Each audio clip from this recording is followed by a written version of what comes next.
إن الحمد لله نحمده ونستعينه ونستغفره ونعوذ بالله من شرور أنفسنا ومن سيئات أعمالنا من يهده الله فلا مضل له ومن يضلله فلا هادي له أشهد أن لا إله إلا الله وحده لا شريك له وأشهد أن محمدا عبده ورسوله۔ یہ سورہ مریم ہے۔ اعوذ باللہ من الشیطان الرجیم، بسم اللہ الرحمن الرحیم۔ کاف ہا یا عین صاد، ذکر رحمت ربک عبدہ زکریا۔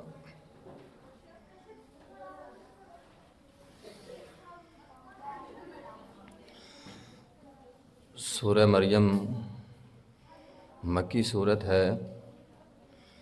مکی دور میں جب مسلمانوں پہ ظلم بہت زیادہ ہوئے، ظلم حد سے جب بڑھا، تو آپ علیہ الصلاۃ والسلام نے صحابہ اکرام کو حبشہ کی طرف ہجرت کرنے کا حکم دیا۔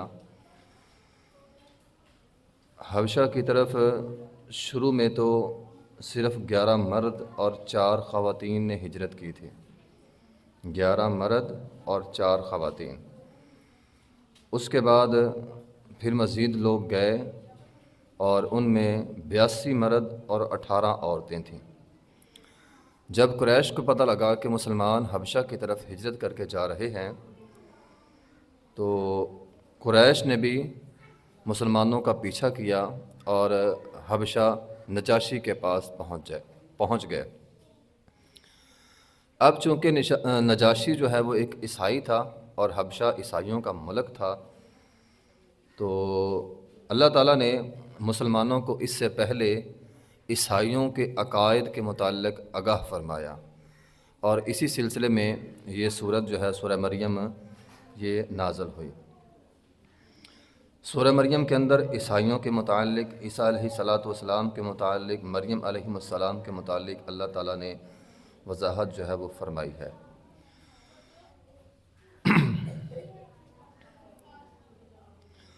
جب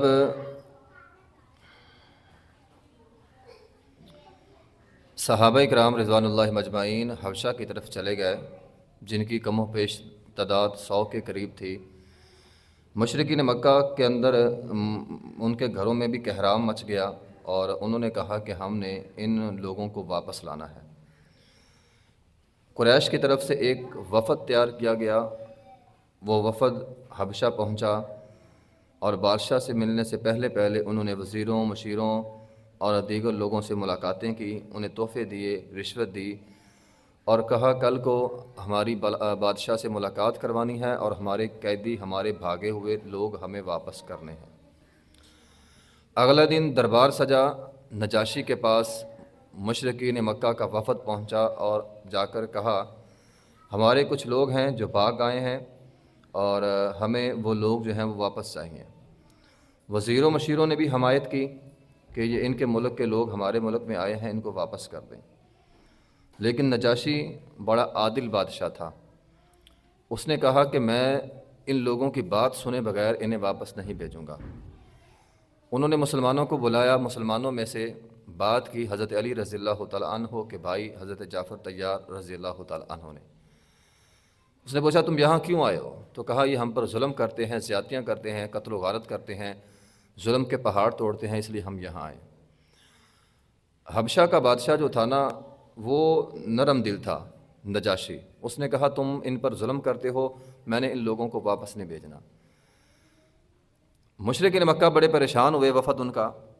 اگلے دن انہوں نے ایک نئے پینترے کے ساتھ، ایک نئی سازش کے ساتھ حبشہ کے دربار، نجاشی کے دربار میں دوبارہ پیش ہوئے اور جا کر کہا کہ یہ لوگ عیسیٰ علیہ الصلاۃ والسلام کو بھی نہیں مانتے اور آپ کے عقیدے کے بھی خلاف ہیں۔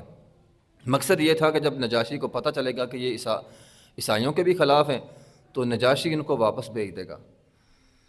اگلا دن ہوا، نجاشی کے پاس قریش کا وفد پہنچا اور جا کر کہا کہ یہ لوگ عیسیٰ علیہ السلام کو بھی نہیں مانتے اور آپ کے عقیدے کے بھی بڑے خلاف ہیں، تو اس لیے آپ ہمیں یہ ان لوگوں کو واپس بھیج دیں۔ نجاشی نے بلایا، حضرت جعفر طیار رضی اللہ تعالیٰ عنہ گئے اور پوچھا کہ تمہارا عیسیٰ اور عیسیٰ کی ماں مریم علیہ السلام کے متعلق کیا نظریہ ہے؟ اب اگر جعفر طیار رضی اللہ تعالیٰ عنہ یہ کہہ دیتے کہ ہم تو انہیں اللہ کا بیٹا نہیں مانتے، تو درباریوں نے کہنا تھا کہ یہ ہمارے عقیدے کے خلاف ہے، ان کو پکڑو اور ان کو واپس کر دو۔ لیکن جعفر طیار رضی اللہ تعالیٰ عنہ بڑے سمجھدار آدمی تھے، انہوں نے کہا ہمارا عقیدہ عیسیٰ علیہ السلام کے متعلق وہی ہے جو قرآن کا عقیدہ ہے۔ تو کہا قرآن کیا کہتا ہے؟ تو اس وقت نجاشی نے وہاں پہ کھڑے ہو کر یہ سورہ مریم کی تلاوت جو ہے وہ ارشاد فرمائی۔ جیسے جیسے وہ سورہ مریم کی تلاوت پڑھ رہے تھے، نجاشی جو ایک عادل بادشاہ تھا، اس نے کہا اے جعفر، جو تو نے کہا ہے ایک تنکے کے برابر بھی عیسیٰ علیہ السلام کے متعلق نہ تو نے کمی کی ہے نہ ان کی شان میں اضافہ کیا ہے۔ تو الغرض وہ اس بات میں مطمئن ہو گیا اور اس نے مسلمانوں کو واپس نہیں بھیجا۔ تو بہرحال اس صورت کے ابتدائی حصے میں یہی ابتدائی حصہ اس نے تلاوت کیا تھا، تو اس کے ابتدائی حصے میں زکریا علیہ السلام اور مریم علیہ السلام کا تذکرہ جو ہے وہ موجود ہے۔ ذکر رحمت ربک عبدہ زکریا، اللہ تعالیٰ نے سب سے پہلے زکریا علیہ السلام کا تذکرہ کیا ہے کہ اللہ تعالیٰ نے ان پر اپنی رحمت جو ہے وہ کی۔ اذ نادا ربہ نداء خفیہ، جب انہوں نے اپنے رب کو پکارا۔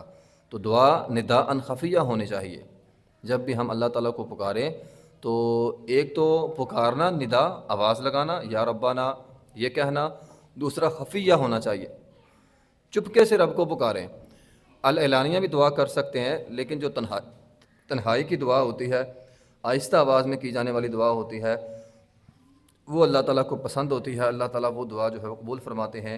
خاص طور پہ اشارہ ہوتا ہے، بندہ جب رات کے وقت اٹھ کر اللہ تعالیٰ کو پکارتا ہے تو اللہ چونکہ آسمان دنیا پر آتا ہے تو اللہ تعالیٰ اس آواز کو جو ہے وہ سنتا ہے۔ قال ربی انی وہن العظم منی واشتعل الراس شیبا ولم اکن بدعاء ربک شقیا وان خفت الموالی من ورائی وکانت امراتی عاقرا فہب لی من لدنک ولیا۔ پیچھے ہم پڑھ آئے کہ جب مریم علیہ السلام کے پاس انہوں نے بے موسم پھل دیکھے تو رب تعالیٰ سے کہا اے اللہ میں بوڑھا ہو گیا ہوں، میری ہڈیاں کمزور ہیں اور میری بیوی جو ہے وہ بھی بانج ہو گئی ہے، لیکن میرے دل میں خواہش یہ ہے کہ تو اپنی طرف سے فہب لی من لدنک ولیہ۔ تو یہ جو دعا ہے نا فہب لی من لدنک ولیہ، یہ بڑی اچھی دعا ہے، یہ زکریا علیہ السلام نے مانگی تھی۔ اگر اولاد نہ ہو تو فہب لی من لدنک ولیہ، اس دعا کو جو ہے وہ پڑھنا چاہیے۔ تو کہا اے اللہ مجھے اپنی طرف سے، میرے اندر صلاحیت نہیں ہے، میں کمزور ہوں، میری بیوی بھی کمزور ہے، ہم دونوں ہی کمزور ہیں، لیکن اے اللہ اپنی طرف سے مجھے اولاد دے۔ یرثنی ویرث من آل یعقوب، تو اللہ تعالیٰ نے فرمایا یرثنی ویرث من آل یعقوب، تو فرمایا زکریا علیہ السلام نے کہا اللہ جو اولاد میری اور آل یعقوب کی وارث ہوگی وجعلہ ربی رضیہ، تو اے رب تو اسے پسند کیا ہوا بنا دے، یعنی اولاد بھی دے اور اچھی اولاد ہو اور وہ پسندیدہ اولاد بھی ہو۔ یا زکریا انا نبشرک بغلام اسمہ یحییٰ، اللہ تعالیٰ نے نہ صرف بیٹا دیا بلکہ اس کا نام بھی یحییٰ رکھا۔ تو یحییٰ علیہ السلام یہ وہ پیغمبر ہیں جن کا نام اللہ نے رکھا ہے۔ لم نجعل لہ من قبل سمیہ، اور اس سے پہلے یحییٰ نام دنیا کے اندر نہیں تھا۔ تو قال ربی، اے رب اولاد کیسی ہوگی، میں تو وکانت امراتی عاقر وقد بلغت من الکبر عتیہ، میری بیوی بانج ہے اور میں بوڑھا ہوں، اولاد کیسی ہوگی؟ تو قال کذالک، تو فرمایا ایسے ہی ہوگی، اللہ نے دینی ہے نا تو اللہ ایسے ہی دے دے گا۔ تو تیرے بڑھاپے کی تو بڑا ہے، تیری بیوی بانج ہے، اللہ اب دینے پر آ گیا ہے اور اللہ کو یہ کوئی مشکل نہیں ہے۔ تو بہرحال یحییٰ علیہ السلام معجزانہ طور پر بڑھاپے کی عمر میں جو ہے وہ اللہ تعالیٰ نے ان کو بیٹا جو ہے وہ دیا۔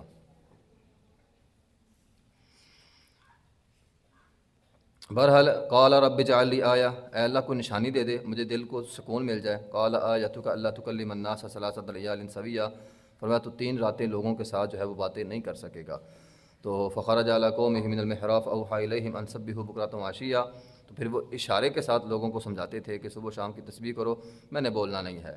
یا یحییٰ خذ الکتاب بقوہ، یحییٰ علیہ السلام پیدا ہوئے اور اللہ تعالیٰ نے انہیں حکم دیا کہ اے یحییٰ تو نے کتاب کو جو ہے وہ پکڑنی ہے۔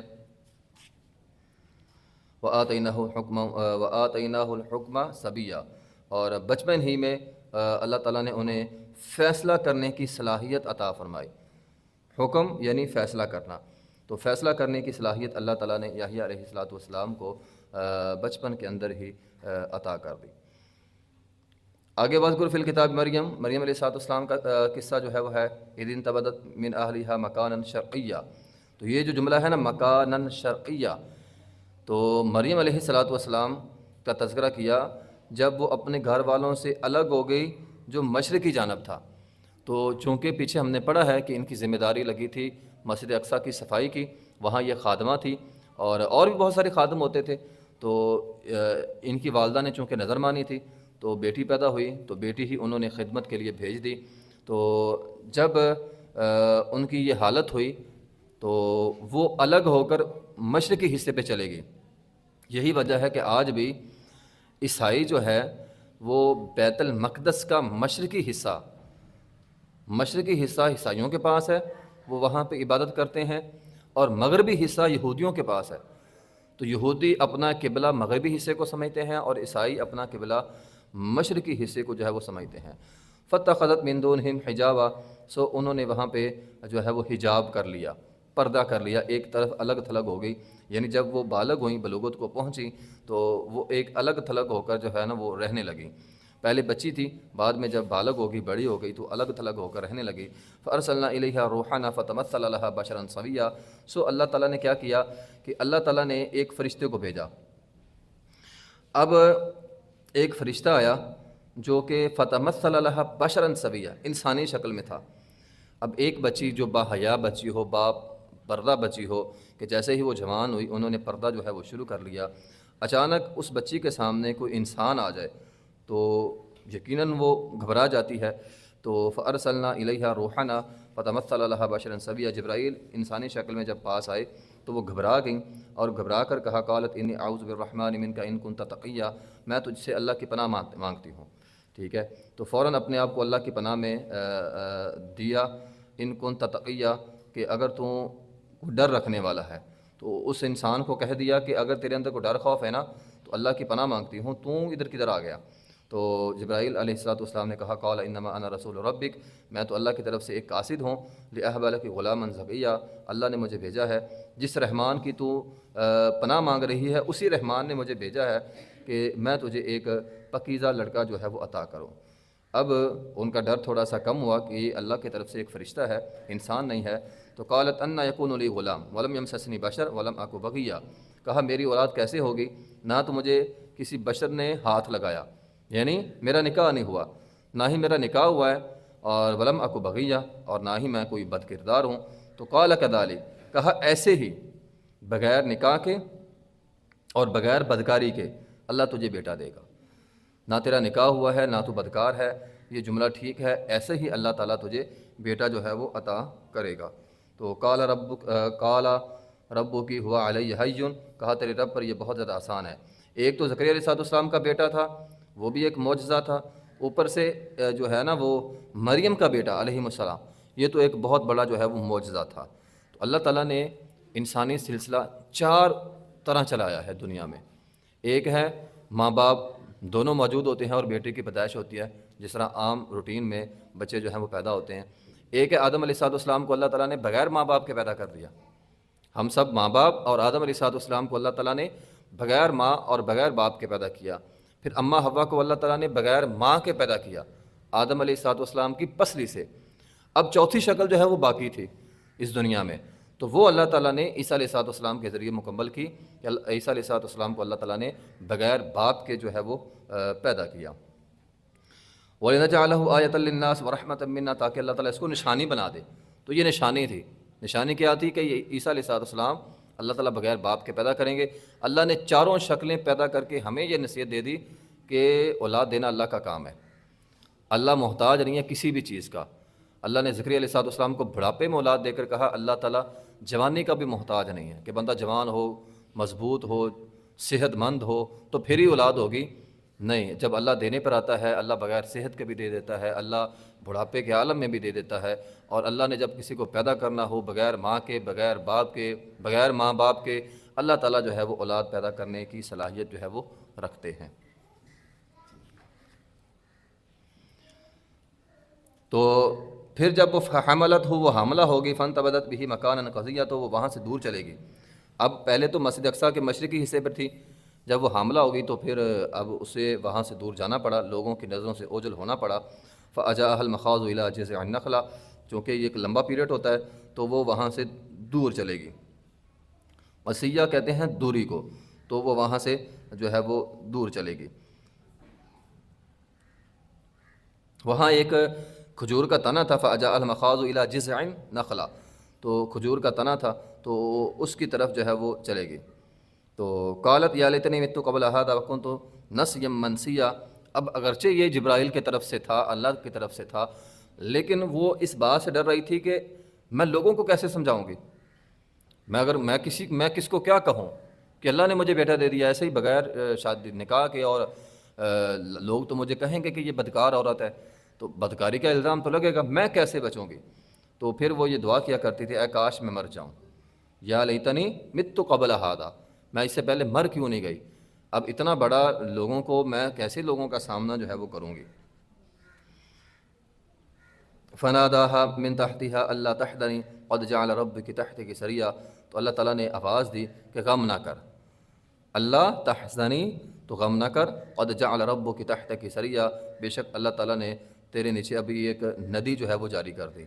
اب ایسی حالت میں اکیلی عورت ہو تو اس کے لیے بہت مشکل ہوتا ہے، تو پھر ساتھ ساتھ اللہ تعالیٰ جو ہے وہ مدد بھی کر رہے تھے، اللہ نے پانی کا چشمہ بھی پاس سے ہی جاری کر دیا، وہ وہاں سے جو ہے وہ پانی پی لیتی تھی۔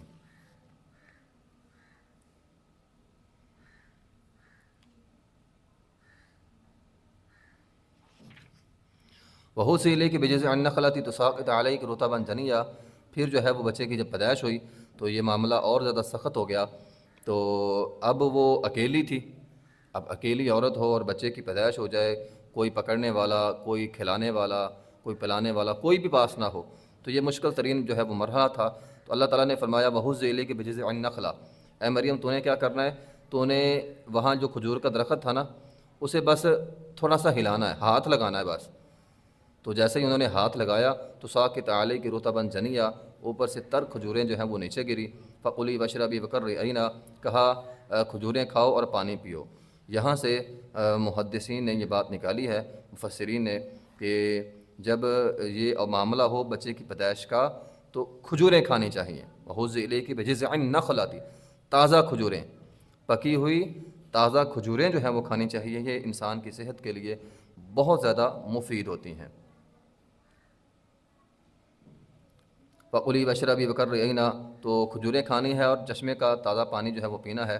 فإما ترین من البشر احدا فقولی انی نذرت للرحمن صوما فلن اکلم اليوم انسیا۔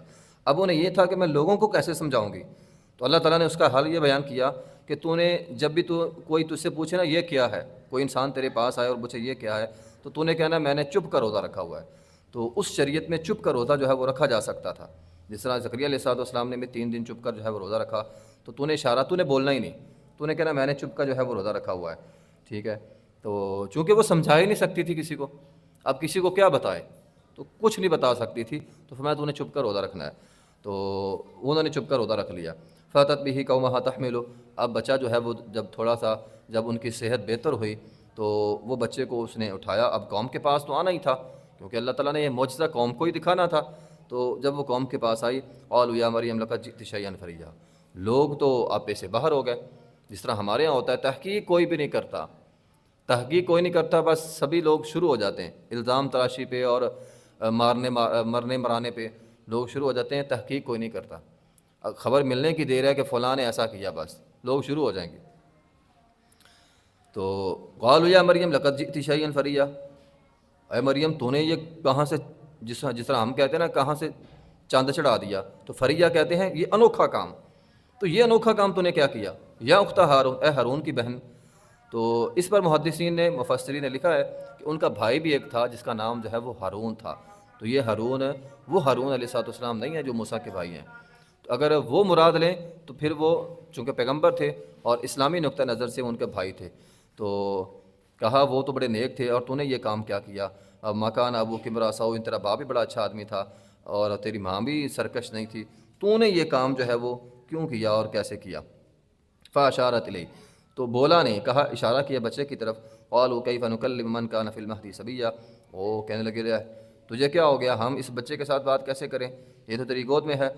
تو جب انہوں نے یہ بات کہی قال انی عبداللہ، اللہ نے بچے کو بولنے کی ہمت دی، اور عیسیٰ علیہ السلام بچپن میں بولے اور کہا میں اللہ کا بندہ ہوں، آتانی الکتاب وجعلنی نبیا۔ تو یہی وہ ایک کرامت ہو سکتی تھی، معجزہ ہو سکتا تھا جس سے لوگ بظاہر خاموش ہو سکتے تھے، کہ مریم علیہ السلام خاموش رہیں اور وہ گود والا بچہ بول کر کہے، معجزانہ طور پر وہ بولے اور وہ کہے میں اللہ کا بندہ ہوں۔ تو یہی ہوا، تو عیسیٰ علیہ السلام نے بول کر کہا میں اللہ کا جو ہے وہ بندہ ہوں، مجھے اللہ تعالیٰ نے کتاب دی، تین باتیں کہیں، میں اللہ کا بندہ ہوں، اللہ نے مجھے کتاب دی، اور مجھے اللہ تعالیٰ نے نبی بنا دیا۔ وجعلنی مبارکا اینما کنت، اور مجھے بہت برکت والا بنایا ہے، میں جہاں بھی ہوں گا وہاں برکت ہوگی۔ واوصانی بالصلاۃ والزکاۃ، اور مجھے نماز کا اور زکوٰۃ کا جو ہے وہ حکم دیا گیا ہے، ما دمت حیا، جب تک میں وہ زندہ رہوں گا۔ وبرا بوالدتی، اور اپنے والدہ کے ساتھ میں اچھا سلوک کرنے والا ہوں۔ ولم یجعلنی جبارا شقیا، اور مجھے اللہ تعالیٰ نے سرکش اور بدبخت نہیں بنایا۔ تو یہ عیسیٰ علیہ السلام نے اپنا تعارف کروایا۔ والسلام علیہ یوم ولدت ویوم اموت ویوم ابعث حیا، اور سلامتی ہو بطور خاص جس دن میں پیدا ہوا، جس دن میں فوت ہوں گا، اور جس دن مجھے دوبارہ اٹھایا جائے گا۔ تو یہ جو ہے نا وہ عیسیٰ علیہ السلام کے متعلق سورہ مریم کے اندر جو ہے وہ وضاحت ہے۔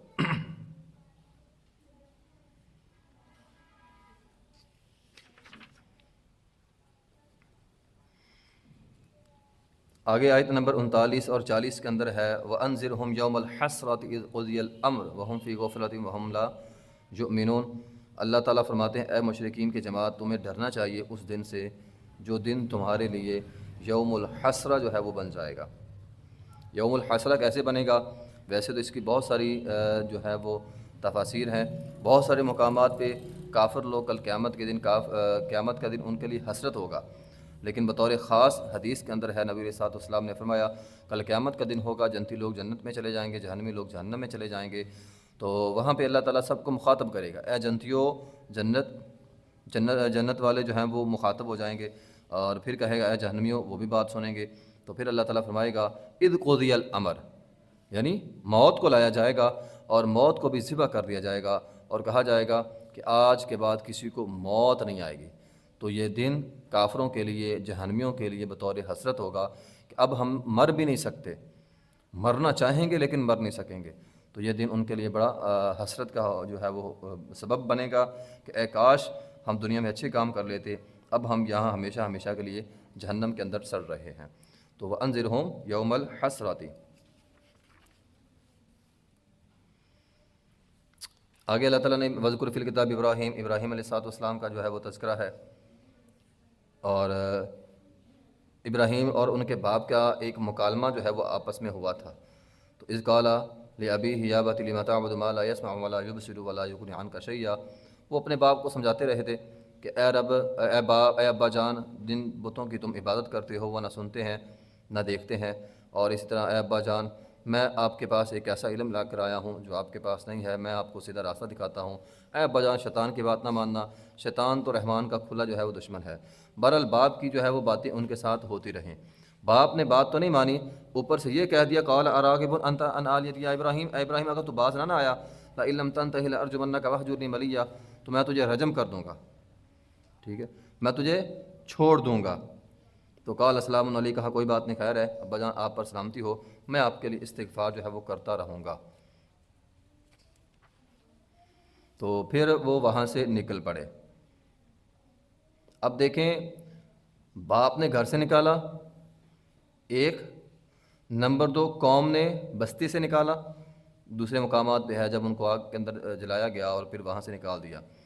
اللہ تعالیٰ فرماتے ہیں وَأَعْتَزِلُكُمْ مَا تَدْعُونَ مِن دُونِ اللَّهِ وَادْعُوا رَبِّي عَسَىٰ أَلَّا أَكُونَ بِدُعَاءِ رَبِّي شَقِيًّا فَلَمَّا اعْتَزَلَهُمْ وَمَا يَعْبُدُونَ مِن دُونِ اللَّهِ، جب وہ ان تمام چیزوں سے الگ ہو گئے جن کو وہ لوگ پکارتے تھے، باپ نے بھی گھر سے نکال دیا، قوم نے نکال دیا، سب کچھ ختم ہو گیا، وہ دین کے خاطر الگ ہوئے، تو اللہ تعالیٰ فرماتے وَهَبْنَا لَهُ إِسْحَاقَ وَيَعْقُوبَ، اللہ تعالیٰ نے انہیں اسحاق اور یعقوب دیا۔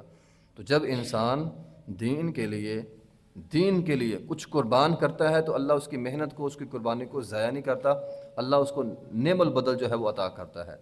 تو مشرک باپ چھوڑا، اللہ نے بیٹا دے دیا، نبی بیٹا دے دیا۔ تو اس لیے دین کی خاطر آپ کوئی بھی جب قربانی دیتے ہیں تو اللہ تعالیٰ آپ کی قربانی کو ضائع نہیں کرتا۔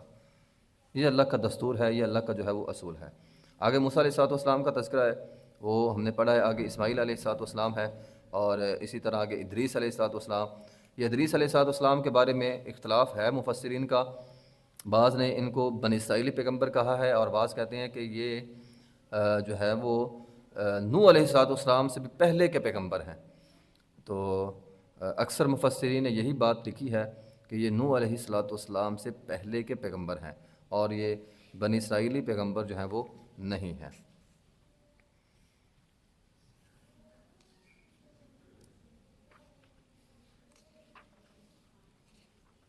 بہرحال ان کی سیرت کے حوالے سے ویسے تو بنی اسرائیلی روایات کے اندر بہت کچھ لکھا ہے، لیکن قرآن اور حدیث میں جو صحیح سیرت ہے اس حوالے سے کچھ زیادہ بات ادریس علیہ السلام کے متعلق نہیں ہے۔ آگے آیت نمبر 71 کے اندر ہے وَإِن مِّنكُمْ إِلَّا وَارِدُهَا۔ کل قیامت کا دن ہوگا، اللہ تعالیٰ فرماتے ہیں اللہ تعالیٰ ہر بندے کو جہنم کے اوپر سے گزارے گا۔ یہ وہ لمحہ ہوگا کہ جب ہر کوئی کسی وہ بھول جائے گا، کوئی کسی کو جو ہے نا وہ یاد نہیں رکھ پائے گا۔ کیوں؟ کیونکہ اللہ تعالیٰ ہر کسی کو جہنم کے اوپر سے گزاریں گے۔ کان علی ربک حتما مقضیہ، یہ وہ فیصلہ ہے جو حتمی ہو چکا ہے، ٹھیک ہے۔ تو اس کی صورتحال کیا ہوگی کہ اللہ تعالیٰ جہنم کے اوپر ایک پل صراط رکھیں گے، اور اس پل صراط کے اوپر جو ہے وہ اللہ تعالیٰ سب کو جو ہے وہ گزاریں گے۔ ثم ننجی الذین اتقوا ونذر الظالمین فیہا جثیا، تو پھر اللہ تعالیٰ جن کو بچائے گا ان کو جو اللہ تعالیٰ سے جو ہے وہ ڈرنے والے ہوں گے۔ حدیث کے اندر جو ہے وہ پل صراط کی وضاحت جو ہے وہ موجود ہے۔ نبی علیہ السلام نے فرمایا جہنم کو لایا جائے گا اور جہنم کے اوپر ایک پل رکھ دیا جائے گا۔ صحابہ کرام نے پوچھا اللہ کے رسول وہ پل کیا ہوگا؟ آپ علیہ السلام نے فرمایا وہ بہت زیادہ پھسلنے والا ہوگا، اس کے اوپر کنڈیاں ہوں گی، آنکڑے ہوں گے، ٹھیک ہے۔ جو بھی جس کے بارے میں حکم ہوگا کہ اس کو پکڑ لو، وہ کنڈیاں، وہ آنکڑے، وہ لوہے کے بنے ہوئے جو ہیں وہ فوراً اس انسان کے کو پکڑیں گے اور اس کے گوشت میں جو ہے وہ کھب جائیں گے، اور اس کو جو ہے نا وہ پکڑ کر اٹھا کے جہنم کے اندر جو ہے وہ پھینک دیں گے۔ تو نبی علیہ السلام نے فرمایا ہر آدمی اپنے اعمال پر اس پل صراط سے گزرے گا، یعنی کوئی بھی اپنی مہارت سے نہیں گزر سکتا، اعمال سے گزرے گا۔ بعض لوگ فرمایا بجلی کی طرح تیز ہوں گے، آسمانی بجلی کی طرح، بعض لوگ آندھی کی طرح تیز ہوں گے، بعض لوگ گھوڑ سواری کی طرح تیز ہوں گے، بعض لوگ اونٹوں کے سواری کی طرح تیز ہوں گے، اور بعض لوگ بچا کے جو ہے وہ آہستہ آہستہ گزر جائیں گے، بعض لوگوں کو تھوڑا بہت زخم لگے گا لیکن وہ نکل جائیں گے، ٹھیک ہے۔ لیکن جن کے بارے میں حکم ہوگا ان کو پکڑ لو، تو فرمایا جہنم کے کڑے ان کو پکڑیں گے اور اٹھا کے جو ہے وہ جہنم کے اندر پھینک دیے جائیں گے۔ تو یہ ایک بڑا مشکل جو ہے وہ مرحلہ ہوتا ہے۔ ہمارے ہاں بعض لوگ اس چیز کو مذاق بنا لیتے ہیں، پل صراط کو انہوں نے مذاق بنایا ہوا ہے۔ دیکھیں یہ پل صراط ہے، یہ مذاق نہیں ہے، یہ ایک حقیقت ہے۔ کسی سے قرض پیسے لینے ہوں اور پل صراط پہ لے لینا، کوئی بھی بات ہو پل صراط پہ کر لیں گے، تو یہ غلط جملے ہیں، ایسے جملے جو ہے وہ نہیں بولنے چاہیے۔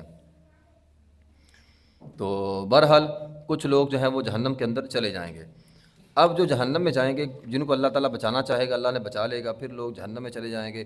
ایک عرصہ لوگ جو ہیں وہ جہنم کے اندر رہیں گے، اپنی جو ہے نا وہ سزا بھگتیں گے۔ پھر جنت والے لوگ کہیں گے اللہ فلاں بندہ تھا، وہ میرے ساتھ نمازیں تو پڑھتا ہی تھا، تو یہ میرے ساتھ ہم جو ہے وہ مسجد میں جاتے تھے یا مدرسے میں جاتے تھے یا فلاں نیکی کا کام اے اللہ ہم مل کر کرتے تھے، آج وہ جو ہے وہ جہنم میں ہے، میں جنت میں ہوں، اے اللہ اس کو معاف کر دے۔ تو اللہ تعالیٰ اس کی سفارش قبول کرے گا اور اللہ تعالیٰ اسے کہے گا جاؤ اپنے دوست کو، اپنے بھائی کو، یا جس کے بارے میں وہ سفارش کر رہا ہوگا اس کو جو ہے وہ جہنم سے نکال لو۔ تو وہ جو ہے وہ جہنم سے نکال لے گا۔ تو سبھی لوگ اس طرح جنتی لوگ اپنے اپنے چاہنے والوں کو جو ہے وہ جہنم سے نکال لیں گے۔ پھر انبیاء کرام کو اختیار دیا جائے گا، انبیاء کرام بھی جہنم سے لوگوں کو نکالیں گے۔ تو جہنم سے لوگ وہ نکلیں گے جو مسلمان ہوں گے اور اپنی بدعمالیوں کی بنا پر جہنم میں جا چکے ہوں گے۔ پھر نبی علیہ السلام کو بھی حکم ہوگا، آپ علیہ السلام فرمائیں گے کہ میں بھی لوگوں کو جہنم سے جو ہے وہ نکالوں گا۔ پھر اللہ تعالیٰ فرمائے گا تم سب نے جہنمیوں کو جہنم سے نکال لیا، اب میری باری آئی۔ تو پھر اللہ تعالیٰ اپنی ایک مٹھی جہنم سے لوگوں کی نکالے گا۔ تو نبی علیہ السلام نے فرمایا اس مٹھی میں ہر وہ شخص آ جائے گا جس کے دل میں رائی کے برابر بھی ایمان ہوگا. ایمان ہوگا، ایمان بندے کے اندر ہو، بندہ جہنم سے ضرور نکال لیا جائے گا. لیکن اس بات پر کہ جہنم سے تو نکل ہی جانا، جو مرضی کرتے پھریں، ذرا تصور کریں جہنم کے اندر رہنا کتنی دیر ہوگا. نبی علیہ الصلوۃ والسلام ایک دفعہ تشریف فرما تھے، ایک نا آواز آئی، مطلب جس طرح کوئی چیز گرنے کی آواز ہوتی ہے، تو ایک جو ہے نا وہ آواز آئی. تو آپ علیہ الصلوۃ والسلام نے صحابہ کرام کو مخاطب کیا اور پوچھا کہ تمہیں پتہ یہ آواز کس کی ہے؟ تو صحابہ کرام نے کہا ہم نہیں جانتے. آپ علیہ الصلوۃ والسلام نے فرمایا آج سے 70 سال پہلے ایک پتھر جہنم کے اندر پھینکا گیا تھا اور اب جا کر جو ہے وہ پہنچا ہے. تو جس کو جہنم کے اندر پھینکا جائے گا 70 سال تو لگیں گے جہنم میں جاتے ہوئے. ابھی عذاب جو ہے وہ بعد میں شروع ہوں گے. میدان محشر کا 50,000 سال کا دن ہے، وہ بڑا مشکل ہے. پھر یہ قبر جو ہے یہ بڑی مشکل ہے. تو یہ سارے منزل طے کرنے کے بعد، جہنم میں جانے کے بعد، پتہ نہیں کتنا عرصہ جہنم میں سزاؤں کے بعد پھر جا کر جو ہے وہ جہنم سے نکالے جائیں گے. تو یہ کوئی آسان کام نہیں ہے. اس لیے انسان کو جو ہے وہ پوری کوشش کرنی چاہیے کہ وہ جہنم سے بچے، اپنے ایمان کو جو ہے وہ مضبوط رکھے.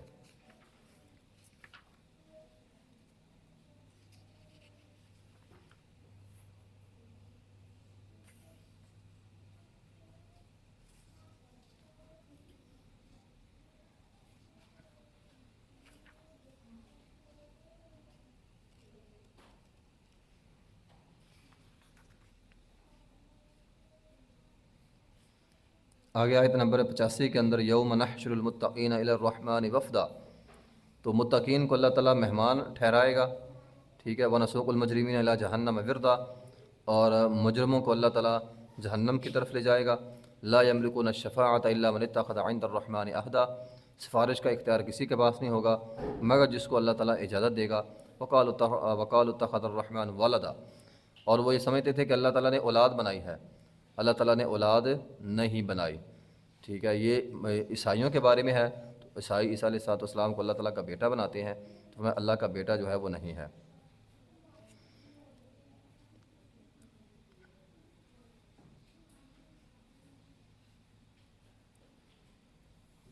اب یہ جو آیت ہے نا لا یملکون الشفاعۃ الا من اتخذ عند الرحمن عہدا، کوئی بھی آدمی کسی بھی سفارش کا مالک نہیں ہوگا مگر جس نے رحمان کے ساتھ کوئی عہد کیا ہو. سفارش کا اختیار اس کو ملے گا جس نے رحمان کے ساتھ عہد کیا ہے. عہد سے مراد کیا ہے؟ نبی علیہ السلام کی حدیث ہے، آپ علیہ السلام سے پوچھا گیا اللہ کے رسول یہ عہد کیا ہوتا ہے؟ تو آپ نے فرمایا العہد الذی بیننا وبینہم الصلاۃ فمن ترکہا فقد کفر. تو عہد سے مراد نماز ہے، یعنی جو نمازی ہوگا نا اللہ اس کو اختیار دے گا سفارش کرنے کا. تو جو بے نماز ہے وہ تو جہنم میں چلا گیا. اب جو نماز پڑھنے والا ہے اور نماز کے اندر بھی اس نے سستی نہیں کی، کیونکہ نماز کے سست جو ہے وہ بھی جہنم میں جائیں گے، ٹھیک ہے. تو نماز پڑھنے والا ہے اور نماز کے اندر اس نے سستی نہیں کی، تو اللہ تعالیٰ اس کو بالآخر جو ہے وہ ایک دفعہ اختیار دے گا اور سفارش کرے گا، اور اپنی سفارش سے جو ہے وہ کسی کو جہنم سے نکال لے گا.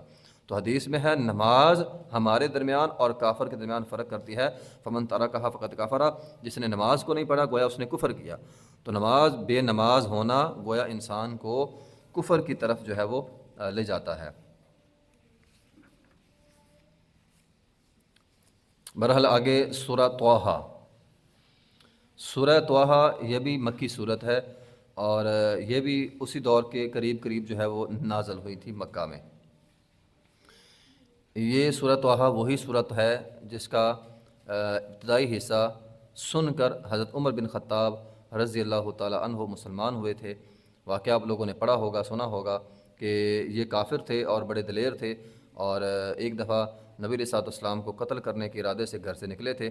پھر کسی نے راستے میں بتلایا کہ تمہاری بہن اور بہنوئی وہ بھی مسلمان ہو چکے ہیں. تو گھر میں گئے، بہن کو مارا، بہنوئی کو مارا، اور پھر بہن چونکہ یہ سورہ طٰہٰ کی آیات پڑھ رہی تھی تو پھر بہن سے کہا کہ مجھے قرآن سناؤ. انہوں نے جب قرآن سنایا تو ان کا دل نرم ہو گیا، اور اس کے بعد وہ نبی علیہ السلام کے پاس گئے اور کلمہ پڑھا اور مسلمان ہو گئے. تو یہ وہ سورہ طٰہٰ ہے. طٰہٰ ما انزلنا علیک القرآن لتشقی. اس سورت کے شروع میں اللہ تعالیٰ نے فرمایا ہے کہ اے پیغمبر، یعنی یہ قرآن کا گویا ایک تعارف ہے. تو قرآن کا تعارف کیا ہے؟ فرمایا قرآن کوئی مشقت نہیں ہے. قرآن یہ کوئی مشقت نہیں ہے.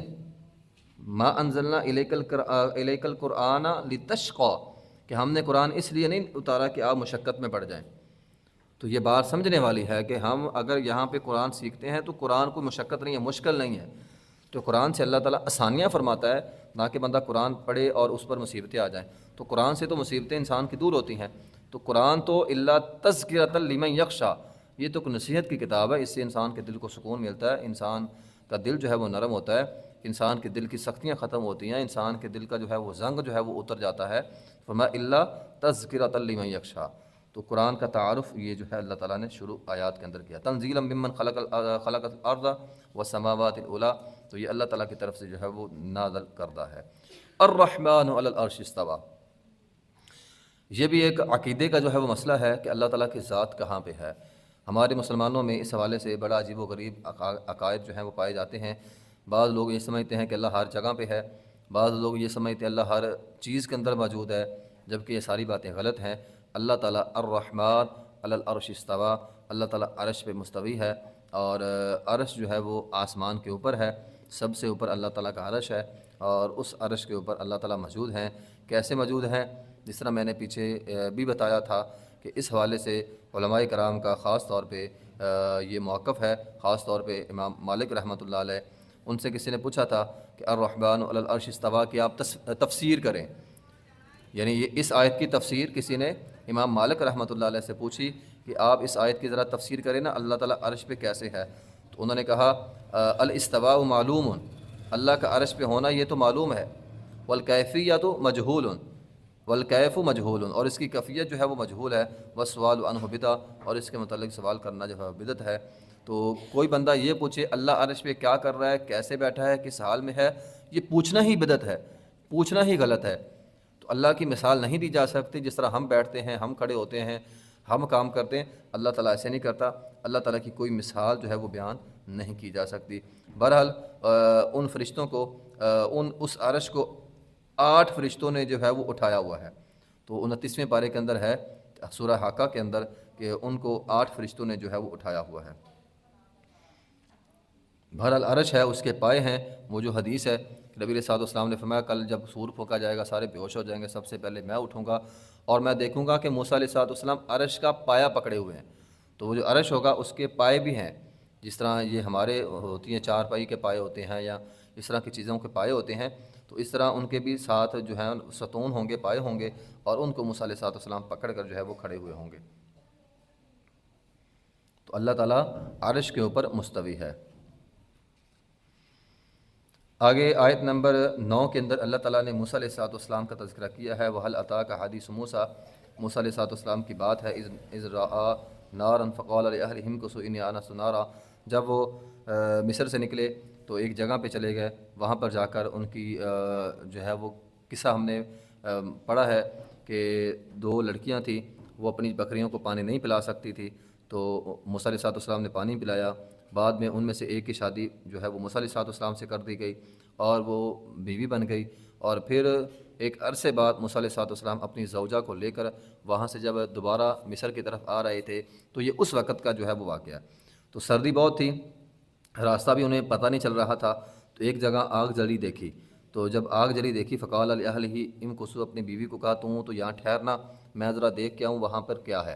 تو انی آنست نارا، تو کم از کم یہاں تو مجھے کوئی راستہ مل جائے گا، یا پھر میں جو ہے نا وہ وہاں سے آگ کا کوئی انگارہ لے آؤں گا تاکہ سردی جو ہے وہ کم ہو جائے. فلما آتاہا نودی یا موسیٰ، جب وہ آگ کے پاس آئے تو اللہ تعالیٰ نے آواز دی اے موسیٰ، اے موسیٰ. تو انی انا ربک فاخلعنا علیک، یہ آگ نہیں ہے بلکہ تیرا رب ہے، سو اپنی جوتیاں اتار دے. یہودیوں کا ہاں یہ مسئلہ ہے کہ یہودی یہ کہتے ہیں کہ جوتا پہن کر عبادت نہیں ہوتی، اور وہ دلیل لیتے ہیں اسی آیت سے فاخلعنا علیک، جوتے اتار دیں. دیکھیے ہماری شریعت کے اندر ویسے تو ہے کہ آدمی کو جوتے اتار کر نماز پڑھنی چاہیے، لیکن ہماری شریعت اس کی پابندی نہیں لگاتی. یہ جو اب ہمارے ہاں یہ مساجد کے اندر کلین وغیرہ ہوتے ہیں، صفائی کا ایک ماحول ہوتا ہے، اور وہاں پہ جوتے چونکہ ہمارے اچھے نہیں ہوتے تو وہاں پہ ہم جوتے نہیں لے کر جاتے.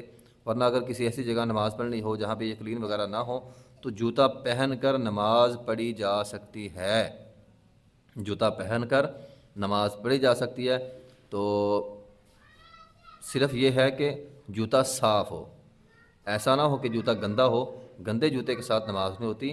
اگر کسی کا جوتا صاف ہے تو جوتا پہن کر بھی نماز پڑھ سکتا ہے۔ نبی علیہ الصلوۃ والسلام اور صحابہ کرام ایک دفعہ جوتے پہن کر نماز پڑھ رہے تھے اور دوران نماز آپ علیہ الصلوۃ والسلام نے جوتے اتار دیے، صحابہ کرام نے بھی اتار دیے۔ سلام پھیرنے کے بعد نبی علیہ الصلوۃ والسلام نے فرمایا تمہیں کس چیز نے کہا کہ تم جوتے اتار دو؟ صحابہ کرام نے کہا ہم نے آپ کو دیکھا تو آپ نے جوتا اتار دیا، ہم نے بھی اتار دیے۔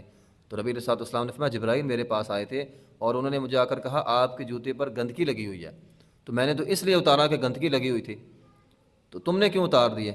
تو بات یہ ہے کہ نبی علیہ الصلوۃ والسلام نے جوتا اتارا تھا اس لیے کہ گندا تھا، تو گندا جوتا ہو وہ پہن کر نماز نہیں ہوتی، یعنی جوتے کے نیچے تلبے کے اوپر کوئی گند وغیرہ لگا ہو، چلتے پھرتے کوئی نہ کوئی چیز جو ہے وہ لگ جاتی ہے، تو اگر کوئی ظاہری گند لگا ہے تو پھر اس کے اندر نماز نہیں ہوگی۔ لیکن اگر نیچے سے جوتا صاف ہے، اس پر کوئی گند وغیرہ نہیں لگا ہوا، تو اس کے اندر نماز جو ہے وہ پڑھی جا سکتی ہے۔ یہاں موسیٰ علیہ السلام کو جوتا اتارنے کا حکم کیوں ہوا؟ تو شاید اس کی وجہ بھی یہی تھی کہ اللہ تعالیٰ نے فرمایا یہ انک بالواد المقدس طویٰ، یہ جگہ مقدس ہے اور شاید ان کا جوتا جو ہے وہ پاک نہ ہو، نیچے سے صاف نہ ہو، تو اس لیے انہیں کہا کہ آپ جوتے جو ہیں وہ اتار دیں، تو یہ پاک ترین حصہ ہے۔ تو ویسے انسان کو جوتا اتار کر ہی نماز پڑھنی چاہیے، لیکن اگر کبھی ضرورت پڑ جائے تو جوتا پہن کر بھی نماز پڑھی جا سکتی ہے۔ فَاسْتَمِعْ لِمَا إِنَّنِي أَنَا اللَّهُ لَا إِلَٰهَ إِلَّا أَنَا فَاعْبُدْنِي، اللہ تعالیٰ نے میں تیرا رب ہوں سو میری عبادت کرو، وَأَقِمِ الصَّلَاةَ لِذِكْرِي، اور نماز پڑھنی، إِنَّ السَّاعَةَ آتِيَةٌ أَكَادُ أُخْفِيهَا لِتُجْزَىٰ كُلُّ نَفْسٍ بِمَا تَسْعَىٰ۔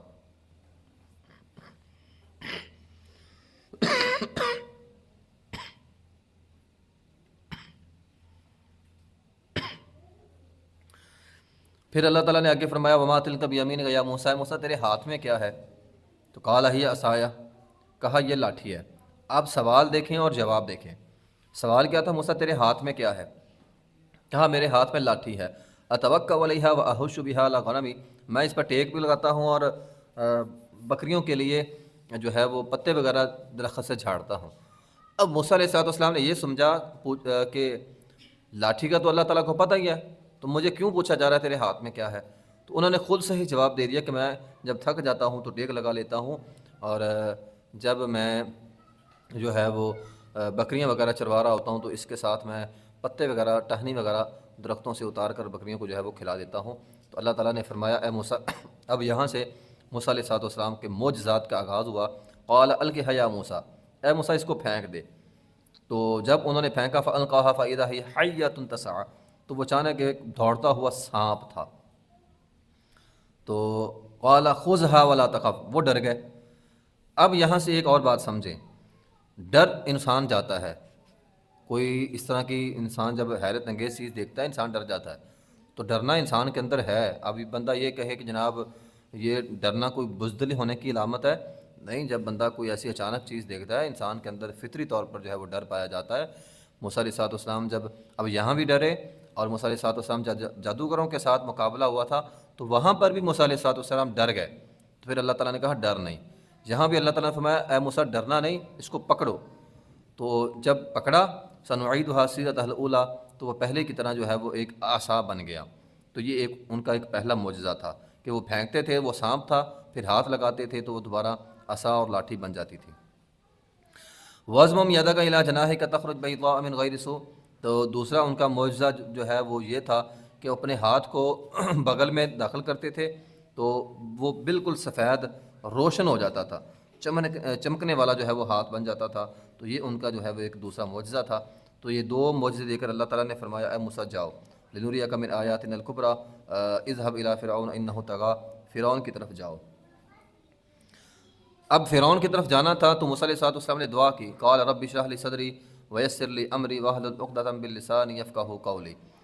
اس دعا کو نوٹ کر لیں، اس کو یاد کر لیں، خاص طور پہ طلبہ کے لیے یہ دعا بہت زیادہ ضروری ہے۔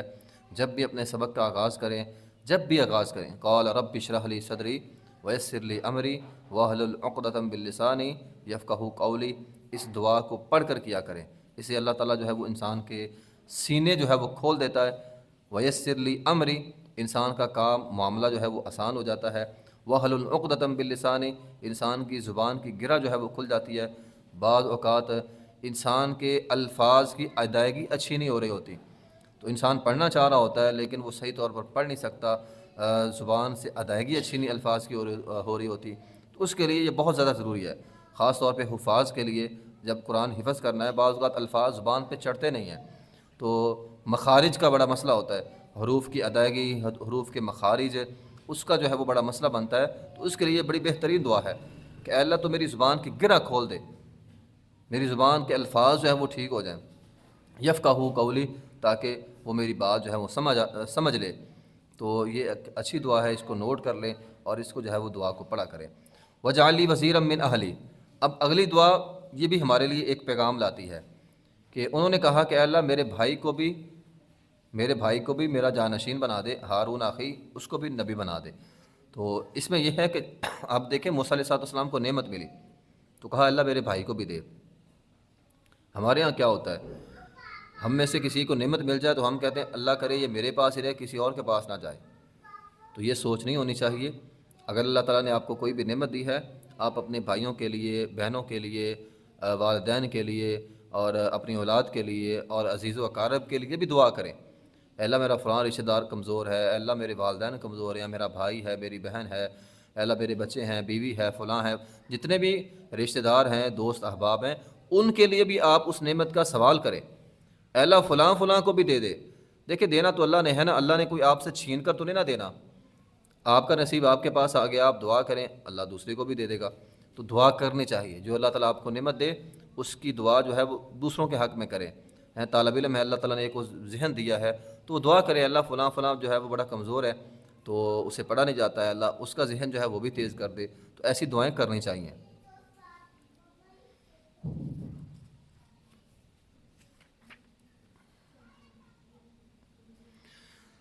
اب درمیان کا قصہ اللہ تعالیٰ نے سارا چھوڑ دیا اور آگے موسیٰ علیہ السلام کی پیدائش کی طرف جو ہے وہ اشارہ کیا ہے.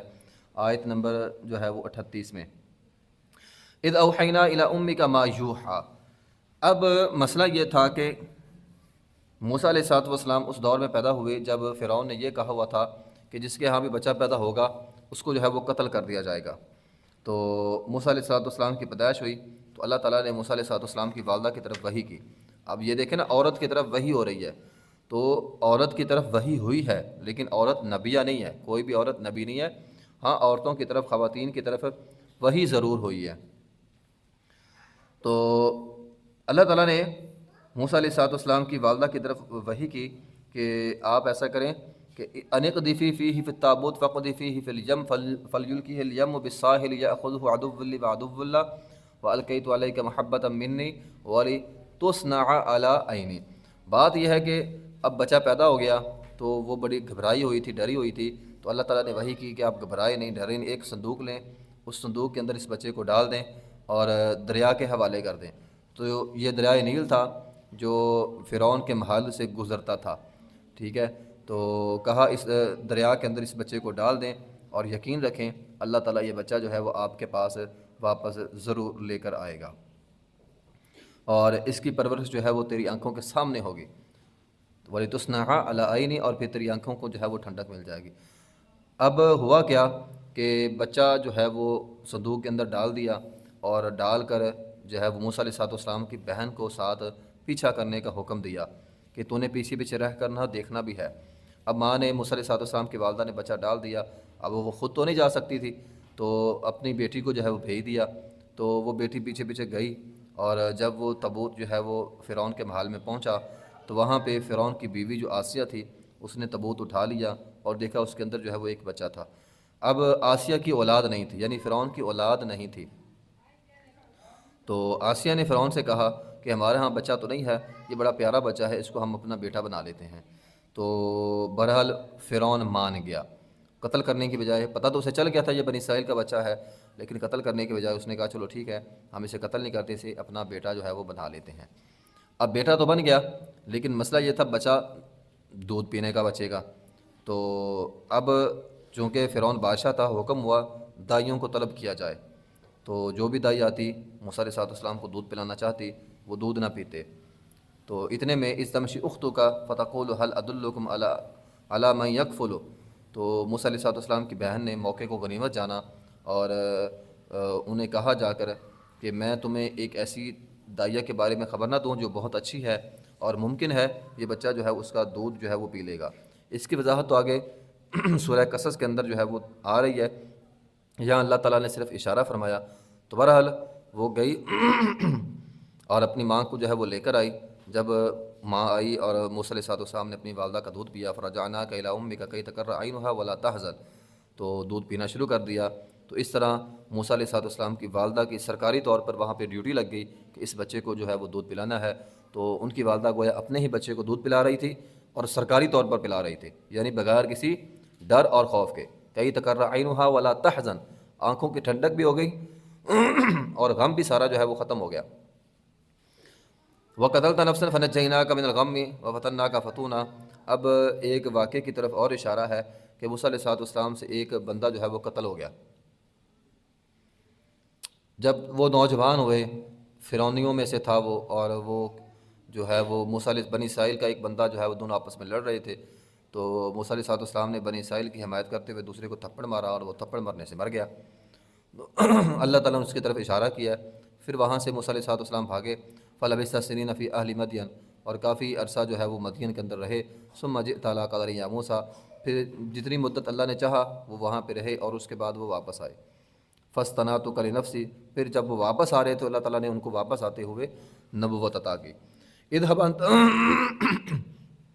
اذهب انت واخوک بآیاتی، تو اللہ تعالیٰ نے دونوں کو کہا جاؤ اور جا کر فرعون کو نصیحت کرو۔ اذهبا الی فرعون انہ طغی، فرعون کی طرف جانا ہے، اسے جا کر نصیحت کرنی ہے۔ فقولا لہ قولا لینا لعلہ یتذکر او یخشی، یہ بات بڑی سمجھنے والی ہے۔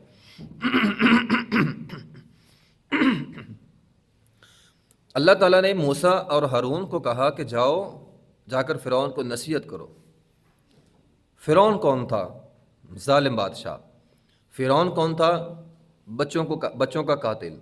فرعون کون تھا؟ وفرعون ذی الاوتاد، یعنی لوگوں کے اندر کیل ٹھوک کر لوگوں کو قتل کرنے والا تھا۔ لیکن اللہ نے کیا حکم دیا؟ فقولا لہ قولا لینا، کہ تم دونوں نے جانا ہے اور جا کر نرمی سے بات کرنی ہے۔ اب اللہ دیکھو کتنا رحمان ہے کہ اس انسان سے بھی نرمی سے بات کرنے کا حکم دے رہا ہے جس نے کہا تھا انا ربکم الاعلیٰ۔ تو آپ اندازہ لگائیں اللہ ہمارے ساتھ کتنا نرم معاملہ جو ہے وہ کرے گا۔ اللہ فرعون کے ساتھ اتنا نرم رویہ رکھ رہا ہے، اتنا نرم معاملہ کر رہا ہے کہ اللہ تعالیٰ فرما رہے ہیں کہ جو ہے وہ اس کے ساتھ نرمی سے بات کرنی ہے، حالانکہ وہ انا ربکم الاعلیٰ کہتا تھا، صرف اس لیے کہ لعلہ یتذکر او یخشی، شاید کہ وہ جو ہے وہ نصیحت حاصل کر لے۔ تو فرعون کے ساتھ نرم رویہ رکھنے کا حکم ہوا ہے۔ تو ہم تو پھر مسلمان ہیں اور اللہ کی حمد کرنے والے ہیں، اللہ کی کلام پڑھنے والے ہیں، تو اللہ کی رحمت سے انسان کو جو ہے وہ مایوس نہیں ہونا چاہیے۔ تو اللہ کو پکاریں، اللہ ہمارے ساتھ اس سے زیادہ نرم رویہ رکھنے والا ہے۔ تو اللہ اپنے بندوں سے بڑا پیار کرتا ہے۔ نبی علیہ السلام نے فرمایا اگر تم اللہ کا حق ادا کرو تو اللہ کبھی بھی اٹھا کے تمہیں جہنم کے اندر نہیں پھینکے گا، ٹھیک ہے۔ ایک عورت تھی، اس کا ایک بچہ تھا، وہ آگ جلا رہی تھی، حدیث کے الفاظ ہے، تو اس کا بچہ بار بار آگ میں جا رہا تھا۔ وہ اپنے بچے کو، چھوٹا سا بچہ تھا نا، تو اٹھا کے آگ سے دور کر رہی تھی۔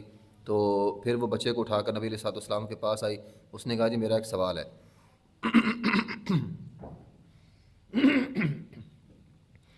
آپ علیہ السلام نے فرمایا تیرا کیا سوال ہے ابھی؟ تو اس نے کہا جی میرا سوال یہ ہے کہ کیا اللہ اپنے بندوں سے اتنا پیار کرتا ہے جتنا ایک ماں اپنے بچے سے پیار کرتی ہے؟ اب یہ اس کا سوال بڑا اہم سوال تھا۔ ایک طرف ماں اور بیٹے کا پیار، ایک طرف اللہ اور اس کے بندے کا پیار۔ تو نبی علیہ السلام نے فرمایا یقیناً اللہ تو ماؤں سے بھی زیادہ اپنے بندوں سے پیار کرتا ہے۔ تو فرمایا اللہ کے رسول، میں اور یہ میرا بیٹا یہ آگ میں جا رہا تھا، میں نے تو نہیں پسند کیا کہ یہ آگ میں جائے، اللہ اپنے بندوں کو آگ میں کیوں پھینکے گا؟ اس کا یہ سوال بڑا حیران کن سوال تھا کہ اگر اللہ ماں سے زیادہ پیار کرتا ہے بندوں سے تو ماں تو کبھی نہیں چاہے کہ اس کا بیٹا جہنم میں جائے، اس کا بیٹا آگ میں جائے۔ تو یہ ایک بڑا حیران کن سوال تھا۔ تو نبی علیہ السلام نے اس کا جواب یہ دیا کہ آپ علیہ السلام نے فرمایا جس طرح یہ تیرا بیٹا ہے اور تو اپنے بیٹے کو کبھی بھی جہنم میں نہیں جانے آگ میں نہیں جانے دے گی، اسی طرح اللہ اپنے بندوں کو کبھی بھی جہنم کے اندر نہیں پھینکے گا۔ لیکن جو اللہ کے نہیں بنتے، یقیناً وہ مجرم ہیں، وہ تو جہنم کے اندر جائیں گے، لیکن جو اللہ کے بندے ہوں گے، اللہ کی بات ماننے والے ہوں گے، اللہ انہیں کبھی بھی جہنم کے اندر نہیں پھینکے گا۔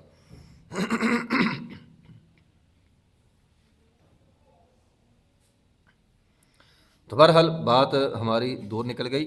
تو فقول علیہ قولا لینا، تو کہا فرعون کے ساتھ جو ہے وہ نرمی سے بات کرنی ہے، لعلہ یتذکر او یخشی، تو جس کو بھی آپ دین سمجھانا چاہیں، دین سمجھاتے ہیں، اسے نرم انداز میں سمجھائیں۔ تو حکم ہوا پیغمبر اگر آپ کی زبان سخت ہوتی تو یہ لوگ آپ کے پاس نہ ٹھہرتے، تو نرم رویے سے ہی لوگ جو ہیں وہ اکٹھے ہوتے ہیں۔ تو کہا پریشان نہیں ہونا، قال لا تخافا اننی معکما، اللہ تعالیٰ فرماتے ہیں پریشان نہیں ہونا، میں تمہارے ساتھ ہوں۔ وہ دونوں فرعون کے پاس گئے اور کہا فارسل معنا بنی اسرائیل، مطالبہ یہ تھا کہ بنی اسرائیل کو ہمارے ساتھ جو ہے وہ بھیج دے۔ تو اس نے کہا کہ قال فما ربکما یا موسیٰ، اب پہلی بات تو فرعون نے یہ کہی کہ تمہارا رب کون، اور کس کی دعوت دے رہے ہو، چونکہ سارا مجمع اکٹھا تھا تو وہ تو اپنے آپ کو رب کہتا تھا، تو کہا رب تو میں ہوں، تم کس رب کی بات کر رہے ہو؟ قال ربنا الذی اعطی کل شیء خلقہ ثم ہدی، تو فرعون نے کہا ہم اس رب کی بات کرتے ہیں جس نے ہر چیز کو پیدا کیا۔ کہتے اچھا یہ بات ہے، یعنی میں نے پیدا نہیں کیا، کسی اور نے کیا ہے؟ تو قال فما بال القرون الاولی، تو یہ دوسرا پینترا فرعون نے کھیڑا اور کہنے لگا کہ اچھا یہ بتاؤ جو پہلے لوگ مر گئے ان کا کیا؟ اگر تمہاری بات سچی مان لیں کہ تمہارا رب اور ہے، میں رب نہیں ہوں، تو جو پہلے لوگ مر چکے ہیں تو کیا وہ نعوذ باللہ سارے جہنم میں جائیں گے؟ تو اب اگر موسیٰ علیہ السلام یہ کہہ دیتے کہ ہاں وہ جہنم میں جائیں گے تو قوم نے خلاف ہو جانا تھا کہ تو ہمارے باپ دادے کو اٹھا کے جہنم کے اندر پھینک رہا ہے۔ تو انہوں نے بڑا حکیمانہ جواب دیا، اور یہی جواب ہمیں دینا چاہیے جب ہم کسی مشرک کو، کسی قبر پرست کو یا کسی بھی مشرک کو سمجھا رہے ہوتے ہیں، تو اس کا یہی سوال ہوتا ہے کہ ہمارے باپ دادا بھی یہ کام کرتے رہے تو کیا وہ جہنم میں جائیں گے؟ اگر میں جاؤں گا تو پھر وہ بھی جائیں گے۔ تو اگر آپ یہ کہہ دیں کہ وہ بھی جہنم میں جائیں گے تو پھر اسے برا لگے گا۔ تو اس کا جواب کیا ہے؟ قال علمھا، یہ جواب ہے جو موسیٰ علیہ السلام نے دیا۔ قال علمھا عند ربی فی کتاب، کہا میرا اور کہا ان کا معاملہ اللہ کے سپرد ہے، میں نہیں جانتا۔ لا یضل ربی ولا ینسیٰ، نہ میرا رب بھولتا ہے نہ بھٹکتا ہے، تو اللہ کو سارا پتہ ہے۔ تو ہم بھی یہی کہیں گے قال علمھا عند ربی فی کتاب، جو لوگ پہلے گزر چکے ہیں ان کا معاملہ اللہ کے سپرد ہے، بات اپنی کریں کہ ہم جو ہے وہ اس سے رکیں گے یا نہیں رکیں گے۔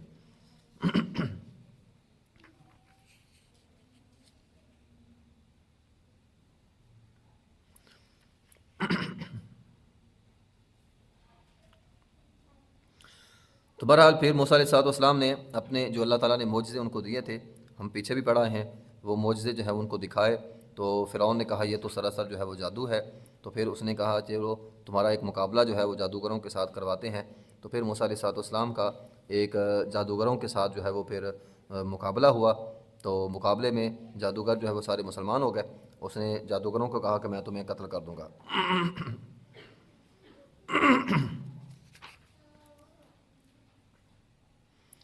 تو یہ آگے سارا جو ہے وہ آیت نمبر 70 تک جادوگروں کا یہ اور موسیٰ علیہ السلام کا آپس کے اندر یہ جو مقابلہ ہے، مناظرہ ہے، وہ ہوا۔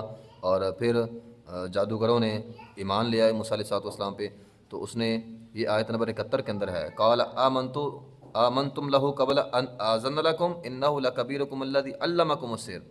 اب فرعون کو پتہ چل گیا کہ یہ تو سارے مسلمان ہو جائیں گے، تو کہا لوگوں کو کہنے لگا یہ جادوگر جو ہے نا، جادوگر یہ سارے موسیٰ کے ہی چیلے ہیں، اور موسیٰ ان کا بڑا ہے اور موسیٰ بڑا جادوگر، یہ چھوٹے جادوگر۔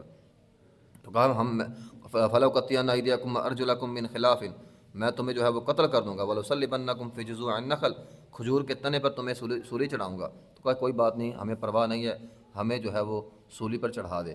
إِنَّا آمَنَّا بِرَبِّنَا لِيَغْفِرَ لَنَا خَطَايَانَا، ہم تو اب اپنے رب پر ایمان لے آئے ہیں اور ہمیں یقین ہے کہ ہمارا رب جو ہے وہ ہمیں معاف کر دے گا۔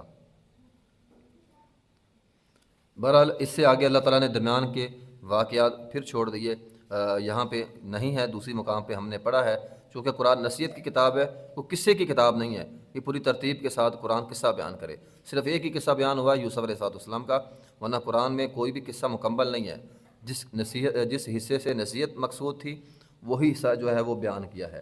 تو اگلے رکوع میں ہے وَلَقَدْ أَوْحَيْنَا إِلَىٰ مُوسَىٰ أَنْ أَسْرِ بِعِبَادِي فَاضْرِبْ لَهُمْ پھر وہ عذابات کا سلسلہ جاری ہوا، پیچھے ہم نے پڑھا ہے وہ 8-9 عذاب آئے تھے فرعونیوں پر۔ تو پھر اللہ تعالیٰ نے ایک دن موسیٰ علیہ السلام سے کہا کہ راتوں رات بنی اسرائیل کو لے کر یہاں سے نکل جاؤ اور ڈرنا نہیں ہے۔ جب موسیٰ علیہ السلام بنی اسرائیل کو لے کر نکلے تو فرعون نے جو ہے وہ پیچھا کیا، فَأَتْبَعَهُمْ فِرْعَوْنُ بِجُنُودِهِ فَغَشِّيَهُمْ مِنَ الْيَمِّ مَا غَشِّيَهُمْ وَأَضَلَّ فِرْعَوْنُ قَوْمَهُ وَمَا غَوَىٰ۔ تو پھر جب وہ وہاں پہ گیا تو اللہ تعالیٰ نے فرعون کو ڈبو دیا اس سمندر کے اندر۔ یا بنی اسرائیل قد انجیناکم من عدوکم وواعدناکم جانب الطور الایمن ونزلنا علیکم المن والسلویٰ۔ پھر میدان تی کا واقعہ پیش آیا، موسیٰ علیہ السلام طور پہ گئے اور من اور سلویٰ ان پر اتارا گیا۔ من کے بارے میں ہم نے پڑھا، من ایک میٹھی چیز تھی جو قدرتی طور پر صحرا کے اندر معجزانہ طور پر اگتی تھی، اور سلویٰ کوئی بٹیر نما پرندہ تھا، وہ بہت زیادہ ان کے پاس آ جاتے تھے جن کو یہ آسانی سے پکڑ کر جو ہے وہ کھا لیتے تھے۔ کلوا من طیبات ما رزقناکم ولا تطغوا فیہ فیحل علیکم غضبی ومن یحلل علیہ غضبی فقد ھویٰ۔ آگے جو ہے وہ جو سامری والا واقعہ ہے نا، اللہ تعالیٰ نے وہ واقعہ جو ہے وہ بیان کیا ہے۔ وما اعجلک عن قومک یا موسیٰ قال هم اولائی علی اثری وعجلت الیک ربی لترضیٰ۔ اللہ تعالیٰ نے موسیٰ علیہ السلام کو 40 راتوں کے لیے کوہ طور پر بلایا اور موسیٰ علیہ السلام جلدی جلدی وہاں پر جو ہے وہ پہنچ گئے۔ اب اللہ نے بلایا، موسیٰ جلدی جلدی وہاں پہ پہنچے۔ اللہ تو ہم کو بھی بلاتا ہے دن میں 5 مرتبہ، تو انسان جو ہے وہ سستی کرتا ہے نماز میں۔ موسیٰ علیہ السلام کوہ طور پر چلے گئے، پیچھے سے سامری نے اپنا کھیل کھیلا۔ سامری نے کیا کیا کہ سامری نے ایک بچڑا بنا لیا اور سب کو جو ہے وہ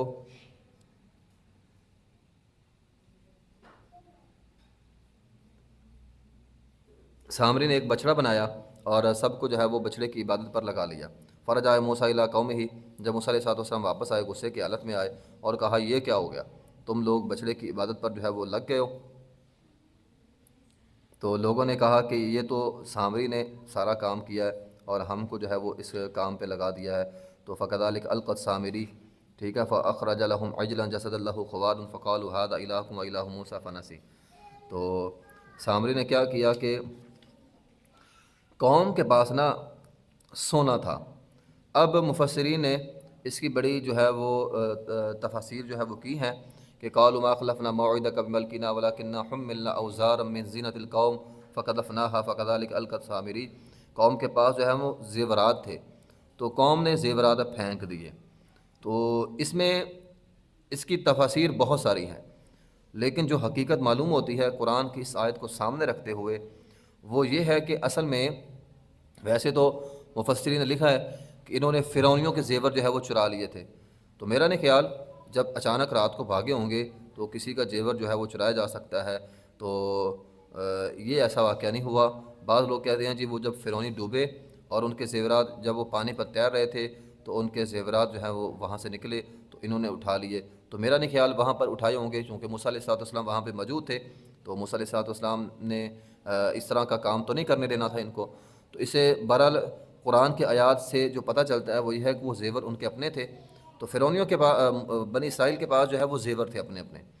اب کیا ہوتا تھا کہ زیور ایک تو پہننے کے لیے ہوتے تھے، دوسرا زیور ہوتا تھا بطور جس کو کہتے ہیں دینار، جس طرح دینار سکے ہوتے ہیں نقدی کے طور پر، تو جس سے انسان جو ہے وہ چیزیں وغیرہ خرید سکتا ہے، تو as a mall, as a دولت کے طور پر انہوں نے زیورات کو ساتھ رکھا ہوا تھا۔ تو بہت سارے سکے تھے، بہت سارے زیورات تھے ان کے پاس، لیکن یہ ایک بھاری بوجھ تھا۔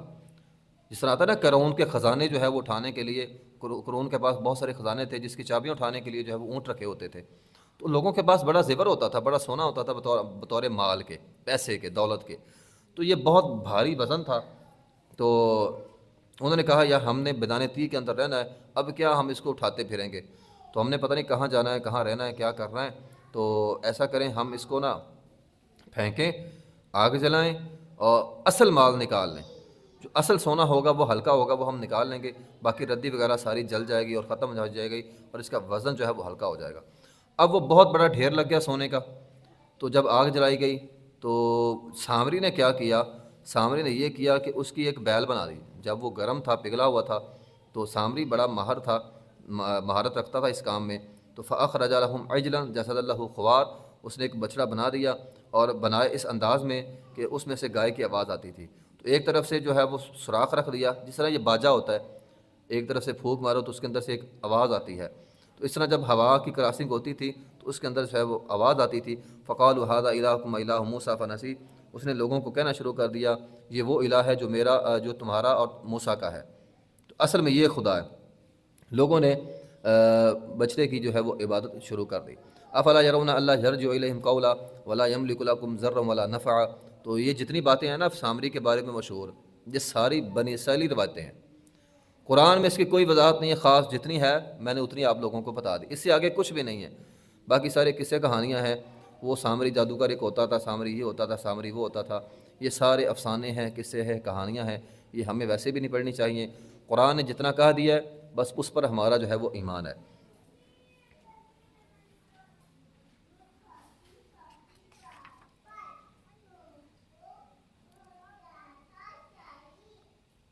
موسیٰ علیہ السلام وہاں سے واپس آئے تو آیت نمبر 91 ہے، قالوا لن نبرح علیہ عاکفین حتی یرجع الینا موسیٰ، واپس آئے، قال یا ہارون ما منعک اذ رأیتہم اضلوا اللہ تتبعنی افعصیت امری قال یا ابن ام لا تأخذ بلحیتی ولا برأسی، غصے میں آ کر ہارون علیہ السلام کی داڑھی پکڑ لی اور غصے سے کہا کہ یہ کیا ہوا۔ اب موسیٰ علیہ السلام بڑے جوشیلے آدمی تھے، کہا یہ کیا کیا، قوم کو اس کام پہ لگا دیا۔ وہ کہا میں نے کیسے لگایا، میں تو ان کو بڑا روکتا رہا ہوں، انہوں نے میری بات نہیں مانی، اے موسیٰ میری داڑھی چھوڑ دے۔ تو بہرحال پھر موسیٰ علیہ السلام ہارون سے الگ ہو کر جو ہے وہ سامری کی طرف متوجہ ہوئے اور سامری کو کہا تو نے یہ کیا کیا۔ اب اس آیت کو سمجھنا ہے، یہ جو آیت نمبر 95 96 ہے نا، اس کو قال فما خطبک یا سامری، اور سامری تو نے یہ کام کیا کیا۔ اب سامری نے کہا قال بصرت، اب یہاں سے لوگوں نے عجیب و غریب واقعات جو ہیں وہ لکھے ہوئے ہیں۔ قال بصرت بما لم يبصروا به فقبضت قبضة من اثر الرسول فنبذتها وكذلك القى السامری اثر الرسول فنبذتها فكذلك سولت لي نفسی۔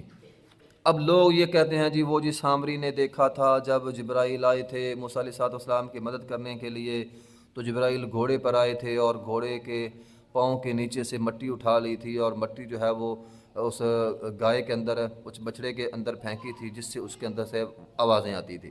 یہ سارے قصے کہانے افسانے ہیں، تو ایسی حقیقت نہیں تھی۔ حقیقت کیا تھی؟ وہ قرآن کیا کہتا ہے، قال بصرت، سامری نے کہا کہ قال بصرت میں نے دیکھی، بما لم یبصروا بہ، وہ چیز دیکھی جو لوگوں نے نہیں دیکھی۔ تو وہ کیا چیز تھی جو سامری نے دیکھی اور لوگوں نے جو ہے وہ نہیں دیکھی؟ اسی پر آگے بہت سارے جو ہے وہ واقعات لوگوں نے لکھنے شروع کر دیے۔ تو اصل بات یہ نہیں ہے جو لوگ بیان کرتے ہیں، اصل بات یہ ہے کہ سامری جو ہے وہ بنی اسرائیل کے ساتھ تھا، اور موسیٰ علیہ السلام چونکہ اللہ کے رسول تھے تو فقبضت قبضۃ من اثر الرسول، تو الرسول سے مراد جبرائیل نہیں ہے بلکہ الرسول سے مراد موسیٰ علیہ السلام ہے۔ اور یہ جو ہے نا فقبضت قبضۃ من اثر الرسول، میں نے ایک مٹھی لی، تو موسیٰ علیہ السلام کے علم میں سے، سنت میں سے ایک سنت لی۔ تو آج بھی جادوگر کیا کرتے ہیں، کبھی آپ نے جادوگروں سے معلومات اگر لی ہو تو جادوگر اپنے جادو کے لیے قرآن کا استعمال کرتے ہیں، لیکن قرآن کا استعمال غلط طریقے سے کرتے ہیں۔ اگر تو قرآن جس طرح لکھا ہے اس طرح پڑھیں گے تو قرآن ہے، لیکن جب وہ اس کو الٹ طریقے سے یا کسی اور طریقے سے قرآن کو پڑھیں گے تو اس سے جو ہے وہ پھر وہ جادو ہوتا ہے۔ تو دین کو اگر سیدھا استعمال کریں گے تو دین ہے، لیکن اگر اس کا استعمال الٹ کریں گے تو پھر یہی جادو بنتا ہے۔ تو جادو اصل میں وہ دین سے ہی لیتے ہیں۔ تو اس نے موسیٰ علیہ السلام کا جو دین تھا نا، اصل دین جو موسیٰ علیہ السلام دعوت کرتے تھے، دعوت دیتے تھے، اسی میں سے اس نے دین لیا اور دین لے کر اس کو اپنے مطلب سے، اپنے حساب سے غلط ملط پڑھ کے اس نے جو ہے وہ پھونکا، اور پھر اس کے اندر سے جو ہے وہ آواز آنے لگی۔ گویا یہ اس کا ایک جادوگری تھی، مہارت تھی اس کی، جس کی بنا پر اس نے گائے کے اندر سے جو ہے وہ آواز نکال لی۔ وَكَذَلِكَ سَوَّلَتْ لِي نَفْسِي، تو میرے دل میں اسی طرح کا خیال آیا اور میں نے اس کو جو ہے وہ خوش نما بنا دیا۔ تو بہرحال یہ اس کی تفسیر ہے، یہ بالکل اس آیت کے مناسبت سے بالکل واضح تفسیر ہے۔ اس کے علاوہ باقی سارے قصے کہانیاں ہیں، نہ کوئی اب سامری تو ایک انسان تھا، وہ جبرائیل کو کیسے دیکھ سکتا ہے، تو پھر جبرائیل کے گھوڑے کو کیسے دیکھ سکتا ہے، پھر گھوڑے کے نیچے مٹی، یہ سارے افسانے ہیں، نہ قرآن میں اس کی کوئی وضاحت ہے اور نہ ہی حدیث کے اندر جو ہے اس کی کوئی وضاحت موجود ہے۔ تو الرسول سے مراد موسیٰ علیہ السلام ہے، اور اثر الرسول سے مراد یعنی قدموں کے نشان سے مراد موسیٰ علیہ السلام کے دین میں سے اس نے کچھ نہ کچھ لیا اور اس کو اپنے اعتبار سے استعمال کر کے اس نے جو ہے وہ آواز نکالی۔ تو بہرحال اس کی سزا پیچھے ہم نے پڑھی ہے کہ انہیں پھر سزا ملی تھی کہ ہر کو بندہ اپنے آپ کو جو ہے وہ قتل کر لے. تو جس نے بچڑے کی عبادت کی تھی اس نے اپنے آپ کو جو ہے وہ قتل کر لیا، اور یوں ان کی توبہ جو ہے وہ قبول ہوئی.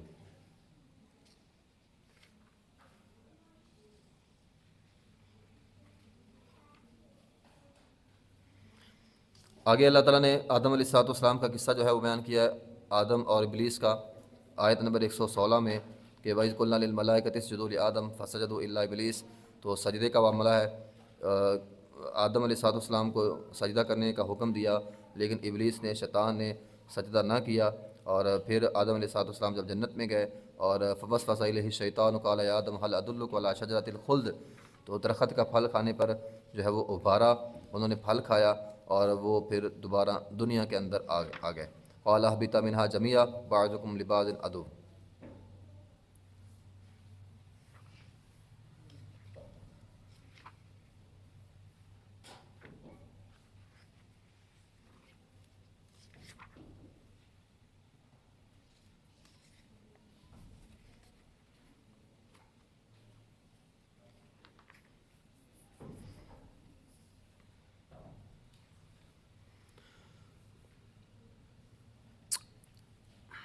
آگے جو ہے یہ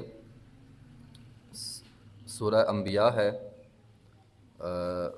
17واں پارہ ہے، اور یہ بھی صورت جو ہے وہ مکی صورت ہے.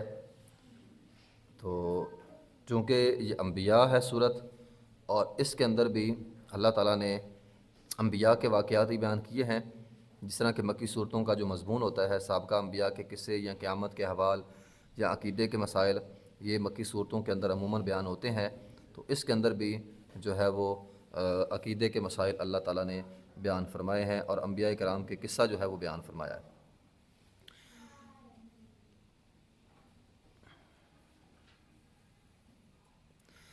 مشرکین مکہ جو تھے ان کا زندگی کے متعلق یہ تصور تھا کہ زندگی محض ایک کھیل تماشا ہے اور اس نے ختم ہو جانا ہے. اللہ تعالیٰ نے وضاحت فرمائی کہ اقترب للناس حسابهم وهم فی غفلۃ معرضون، کہ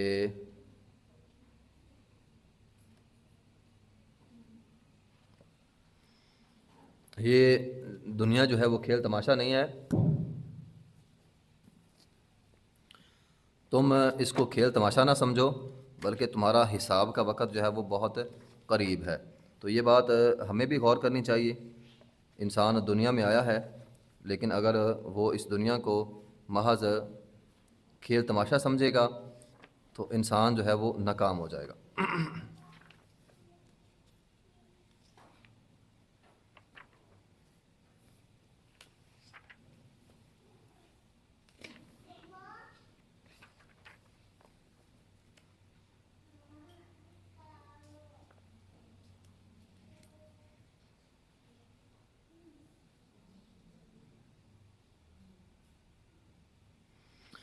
اس صورت کے آغاز میں بھی نبی علیہ الصلوۃ والسلام نے جب دعوت دی تو نبی علیہ الصلوۃ والسلام کو ساحر کہا گیا، جادوگر کہا گیا، اور قالوا بل اضغاث احلام بل افترى بل هو شاعر، اور نبی علیہ الصلوۃ والسلام کو شاعر بھی کہا گیا.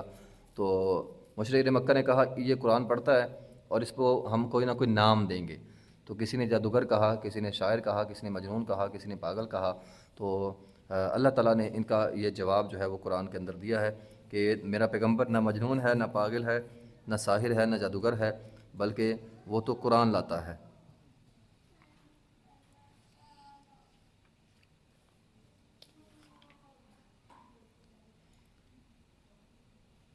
اس پر ایک واقعہ بھی مشہور ہے. ولید بن مغیرہ جو ہے وہ اس کے ہاں ایک مجلس ہوئی اور قریش کے سردار سارے اکٹھے ہوئے، اور انہوں نے کہا کہ ہم اس کو کوئی نہ کوئی نام دیں گے.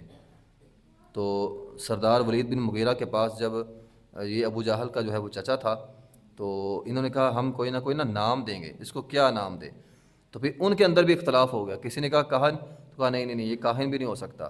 کسی نے کہا دیوانہ، نہیں یہ دیوانہ بھی نہیں ہے. کسی نے کہا پاگل، نہیں یہ پاگل بھی نہیں ہے. کسی نے کہا شاعر. تو ان کے اندر بھی اختلاف تھا کہ وہ شاعر کہتے تو تھے لیکن ان کے دل سے آواز آتی تھی کہ یہ شاعر نہیں ہے.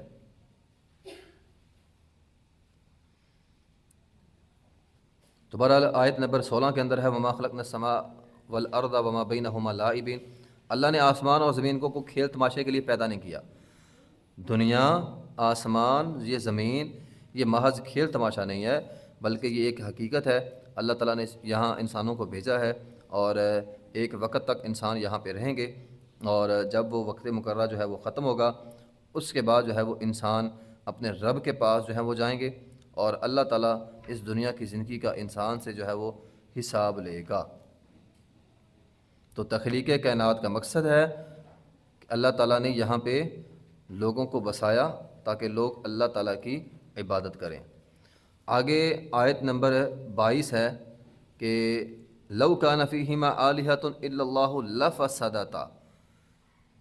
آپ دیکھیں، اگر زمین کے اوپر دو الہ ہوتے، لوگ تو یہاں شرک کرتے ہیں نا، اللہ تعالیٰ کے ساتھ کسی اور کو معبود بناتے ہیں، کسی پتھر کو، کسی حجر کو، کسی شجر کو، کسی قبر والے کو۔ اللہ تعالیٰ فرماتے ہیں اگر میرے جیسا ایک اور اللہ بھی ہوتا تو زمین میں فساد ہوتا۔ تو جب دو لوگ ایک ہی اختیار کے مالک ہوں تو فساد ہوتا ہے۔ تو فرمایا اگر اللہ بھی ہوتا کوئی اور تو زمین کے اندر فساد ہوتا۔ اس لیے اس کائنات کو چلانے والا کوئی اور رب بھی نہیں ہے، اللہ جیسا بھی رب کوئی نہیں، اللہ اکیلا ہے جو اس کائنات کے نظام کو جو ہے وہ چلا رہا ہے۔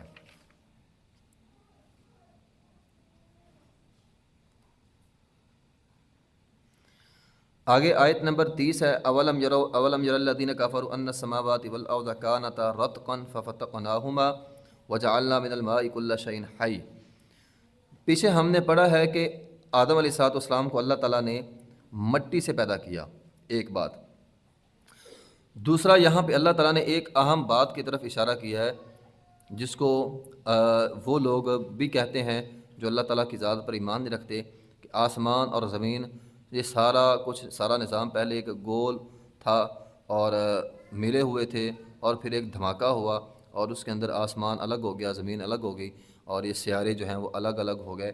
اللہ تعالیٰ نے وہ بات اس آیت کے اندر اشارتاً فرمائی ہے، اولم یر الذین کفروا ان السماوات والارض کانتا رتقا، رتق کہتے ہیں ملے ہوئے کو، تو یہ آسمان اور زمین پہلے آپس میں ملے ہوئے تھے۔ تو وہ جو سائنسدان کہتے ہیں نا دھماکہ ہوا اور یہ خود بخود بن گئے، تو وہ دھماکہ کس نے کیا؟ وہ اللہ تعالیٰ نے کیا۔ اللہ تعالیٰ نے ہی دھماکہ کیا، پہلے ملے ہوئے تھے تو ایک اللہ تعالیٰ نے جو بھی تھا آواز جو بھی تھا وہ دھماکہ ہوا اور اس سے آسمان الگ ہو گیا اور زمین الگ ہو گئی۔ وجعلنا من الماء کل شیء حی، اللہ تعالیٰ نے ہر چیز کو پانی سے پیدا کیا۔ پیچھے ہم نے پڑھا کہ آدم علیہ السلام کو مٹی سے بنایا، یہاں اللہ تعالیٰ فرماتے ہیں ہر چیز پانی سے پیدا ہوئی۔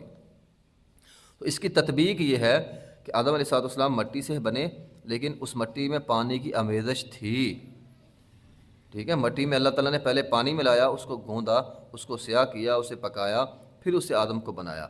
تو کائنات کی ہر چیز میں پانی کی آمیزش ضرور ہے، ہر جاندار میں، الغرض درخت ہے، انسان ہے، کچھ بھی جو بھی پیدا ہوا ہے اس کے اندر پانی کی آمیزش، پانی کی ملاوٹ ضرور ہے۔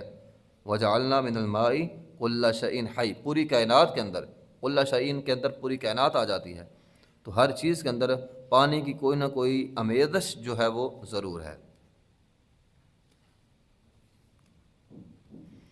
وجعلنا السماء سقفا محفوظا وهم عن آیاتها معرضون وهو الذي خلق الليل والنهار والشمس والقمر كل في فلك يسبحون۔ تو یہ بھی ایک بات ہے کہ اللہ تعالیٰ نے آسمان اور زمین کو بنایا، ہر چیز جو ہے وہ اپنے مدار کے اندر گھوم رہی ہے، تیر رہی ہے۔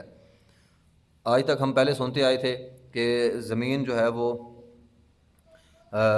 ساکت ہے اور سورج چاند اس کے ارد گرد جو ہے وہ چکر لگا رہے ہیں۔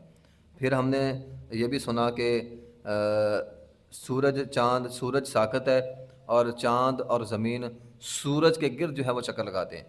پہلے ہم نے یہ سنا کہ زمین ساکت ہے، سورج چکر لگا رہا ہے، پھر سائنسدان نے کہا نہیں، سورج ساکت ہے اور زمین اس کے گرد چکر لگاتی ہے، اور ہمیں یہ سیاروں کا نظام جو ہے وہ دکھایا گیا کہ یہ سورج ہے اور اس کے یہ 9 سیارے ہیں، اور یہ 9 سیارے جو ہے وہ سورج کی گرد چکر لگا رہے ہیں، اور ہر زمین کا، ہر سیارے کا اپنے اپنے چاند ہیں، زمین کا بھی ایک چاند ہے جو زمین کے ارد گرد جو ہے وہ چکر لگا رہا ہے۔ یہ سائنسی باتیں پھر ہم نے پڑھی۔ اب جو نئی سائنس آئی ہے وہ یہ کہتی ہے کہ یہ سورج جس کے گرد زمین ہماری گھوم رہی ہے، یعنی چاند ہمارے سورج کے ارد گرد گھوم رہا ہے اور زمین سورج کے ارد گرد گھوم رہی ہے، اور سورج اپنے ان 9 سیاروں کو لے کر کسی اور بڑے سورج کے گرد جو ہے وہ گھوم رہا ہے۔ تو یہ ٹھیک اسی طرح ہی ہے، اللہ تعالیٰ نے قرآن میں اس کا اشارہ کیا کہ ہر چیز گھوم رہی ہے، کل، ہر چیز فی فلک یسبحون، اس کائنات کے نظام میں تیر رہی ہے۔ تو یہ سورج اپنے 9 سیاروں کو لے کر کسی اور بڑے سیارے کے گرد گھوم رہا ہے، وہ بڑا سیارہ اپنے ان سارے سیاروں کو لے کر کسی اور کے بڑے کے ارد گرد جو ہے وہ گھوم رہا ہے۔ اس طرح ساری کائنات گھوم رہی ہے، کوئی بھی چیز ساکت نہیں کھڑی، ہر چیز گھوم رہی ہے۔ آگے کل نفس ذائقۃ الموت، ہر جاندار نے موت کا ذائقہ چکھنا ہے۔ تو آیت نمبر 35 کے اندر وَنَبْلُوكُمْ بِالشَّرِّ وَالْخَيْرِ فِتْنَةً وَإِلَيْنَا تُرْجَعُونَ، اللہ تعالیٰ فرماتے ہیں کہ اللہ جاننا چاہتا ہے تم میں سے خیر والے کون ہیں اور تم میں سے شر والے جو ہے وہ کون ہیں۔ تو ہر ایک نے موت کا ذائقہ چکھنا ہے، موت جو ہے وہ سب کو آئے گی۔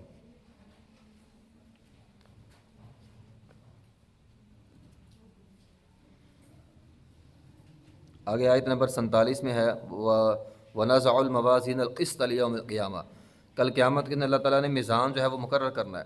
فَلَا تُظْلَمُ نَفْسٌ شَيْئًا وَإِنْ كَانَ مِثْقَالَ حَبَّةٍ مِّنْ خَرْدَلٍ أَتَيْنَا بِهَا وَكَفَىٰ بِنَا حَاسِبِينَ، تو اللہ تعالیٰ ایک میزان جو ہے وہ قائم کریں گے، ہر انسان کا جو ہے محاسبہ ہوگا، ہر انسان کا رتی برابر بھی اگر نامہ اعمال میں کوئی جرم ہوگا تو اس کا بھی انسان کو اس کی سزا ملے گی، اور اگر کوئی رتی برابر نیکی ہوگی تو اس کا بھی انسان کو جو ہے وہ بدلہ صلہ جو ہے وہ ملے گا۔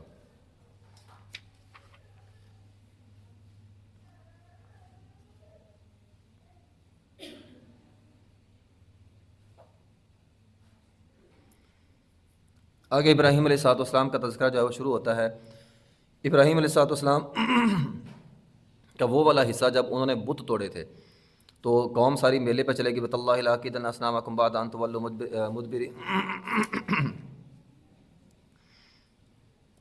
تو یہ آیت نمبر 52 سے شروع ہوتا ہے ابراہیم علیہ السلام کا قصہ۔ اذ قال لابیہ وقومہ یا قومہ ما ہذہ التماثیل التی انتم لہا عاکفون، بڑا قوم کو سمجھایا کہ تم جو ہے وہ ان کی عبادت نہ کیا کرو۔ قال وجدنا آباءنا لہا عابدین، انہوں نے کہا ہمارے باپ دادا نے یہ کام کیا ہے تو ہم بھی یہ کام کرتے ہیں۔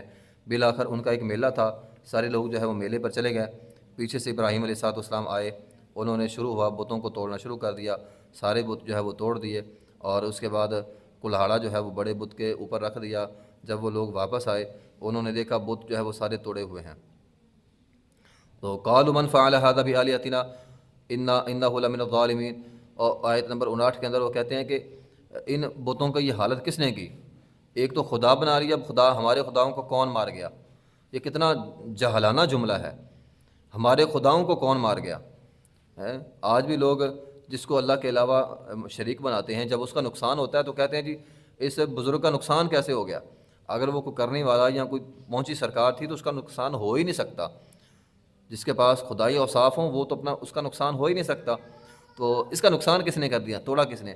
قالوا سمعنا فتى يذكرهم يقال له ابراہیم، لوگ کہنے لگے کہ ابراہیم ہے وہ بڑی نصیحتیں کرتا ہے تو اسی نے توڑا ہوگا۔ ابراہیم علیہ السلام کو بلایا گیا، قالوا انت فعلت هذا بآلهتنا یا ابراہیم، اے ابراہیم تو نے کیا ہے؟ کہنے لگے نہیں، نفی بھی نہیں کہی۔ قال بل فعله كبير، کہا بڑے سے پوچھو، اس کے کندھے پر جو ہے وہ کلاڑا رکھا ہوا ہے۔ تو کہنے لگے فسالوا ان كانوا ينطقون، اگر یہ بولتے ہیں تو پوچھ لو۔ فرجعوا الى انفسهم فقالوا انکم انتم الظالمون، تو انہوں نے اس سے کیا پوچھنا تھا؟ تو انہیں بھی پتا تھا یہ بولتے نہیں ہیں، تو کہا نہیں اس کو پکڑو، اس کو آگ کے اندر ڈال دو۔ ایک بہت بڑی آگ جلائی گئی۔ قالوا حرقوا وانصروا آلهتكم ان كنتم فاعلین، اس کو آگ میں ڈالو اور اپنے خداؤں کی مدد کرو، اپنے خداؤں کی مدد کرو۔ تو مشرک یہی کہتا ہے، یہ ہندو بھی کہتا ہے اپنے مندر کی، اپنے خدا کی مدد کرو۔ اور بھائی جو خدا ہے اس کو مدد کی ضرورت نہیں ہوتی، وہ تو مدد کرتا ہے، اسے کسی مدد کی ضرورت نہیں ہوتی۔ تو جس کو مدد کی ضرورت ہے وہ خدا نہیں ہے، جس کو مدد کی ضرورت ہے اس کے پاس خدائی اوصاف نہیں ہے، جس کو مدد کی ضرورت ہے وہ مشکل کشا نہیں ہے، جس کو مدد کی ضرورت ہے وہ کسی کا کوئی کام نہیں کر سکتا۔ تو بہرحال انہوں نے کہا مدد کرو اور اس کو آگ کے اندر پھینک دو۔ قلنا یا نار کونی بردا وسلاما علی ابراہیم، آگ کے اندر پھینک دیا گیا۔ تو اللہ تعالیٰ نے معجزانہ طور پر ابراہیم علیہ السلام کو جو ہے وہ آگ سے محفوظ کر لیا، آگ سے بچا لیا اور آگ ان کے لیے ٹھنڈی ہو گئی۔ تو جو رب آگ ابراہیم علیہ السلام کے لیے ٹھنڈی کرنے پر قادر ہے وہ رب آج بھی ہے۔ تو دین پر چلنے والوں پہ مشقت آتی ہے، پریشانی آتی ہے، لیکن اگر وہ دین پر ثابت قدم رہیں تو اللہ تعالیٰ ان کی مدد جو ہے وہ ضرور فرماتا ہے۔ وَنَجَّيْنَاهُ وَلُوطًا إِلَى الْأَرْضِ الَّتِي بَارَكْنَا فِيهَا لِلْعَالَمِينَ۔ تو ابراہیم علیہ السلام پر ایمان لانے والے صرف ایک ہی آدمی تھا، وہ کون تھا؟ لوط۔ باقی ان کے گھر والے تھے، گھر والوں کے علاوہ لوط علیہ السلام ابراہیم علیہ السلام پر ایمان لانے والے تھے۔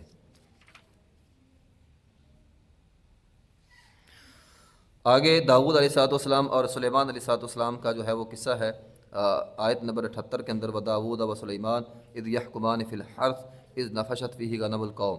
اب ان کے پاس جو ہے نا وہ ایک جھگڑا آیا، دو لوگ آپس میں لڑ پڑے اور فیصلہ داؤد علیہ السلام کے پاس آیا۔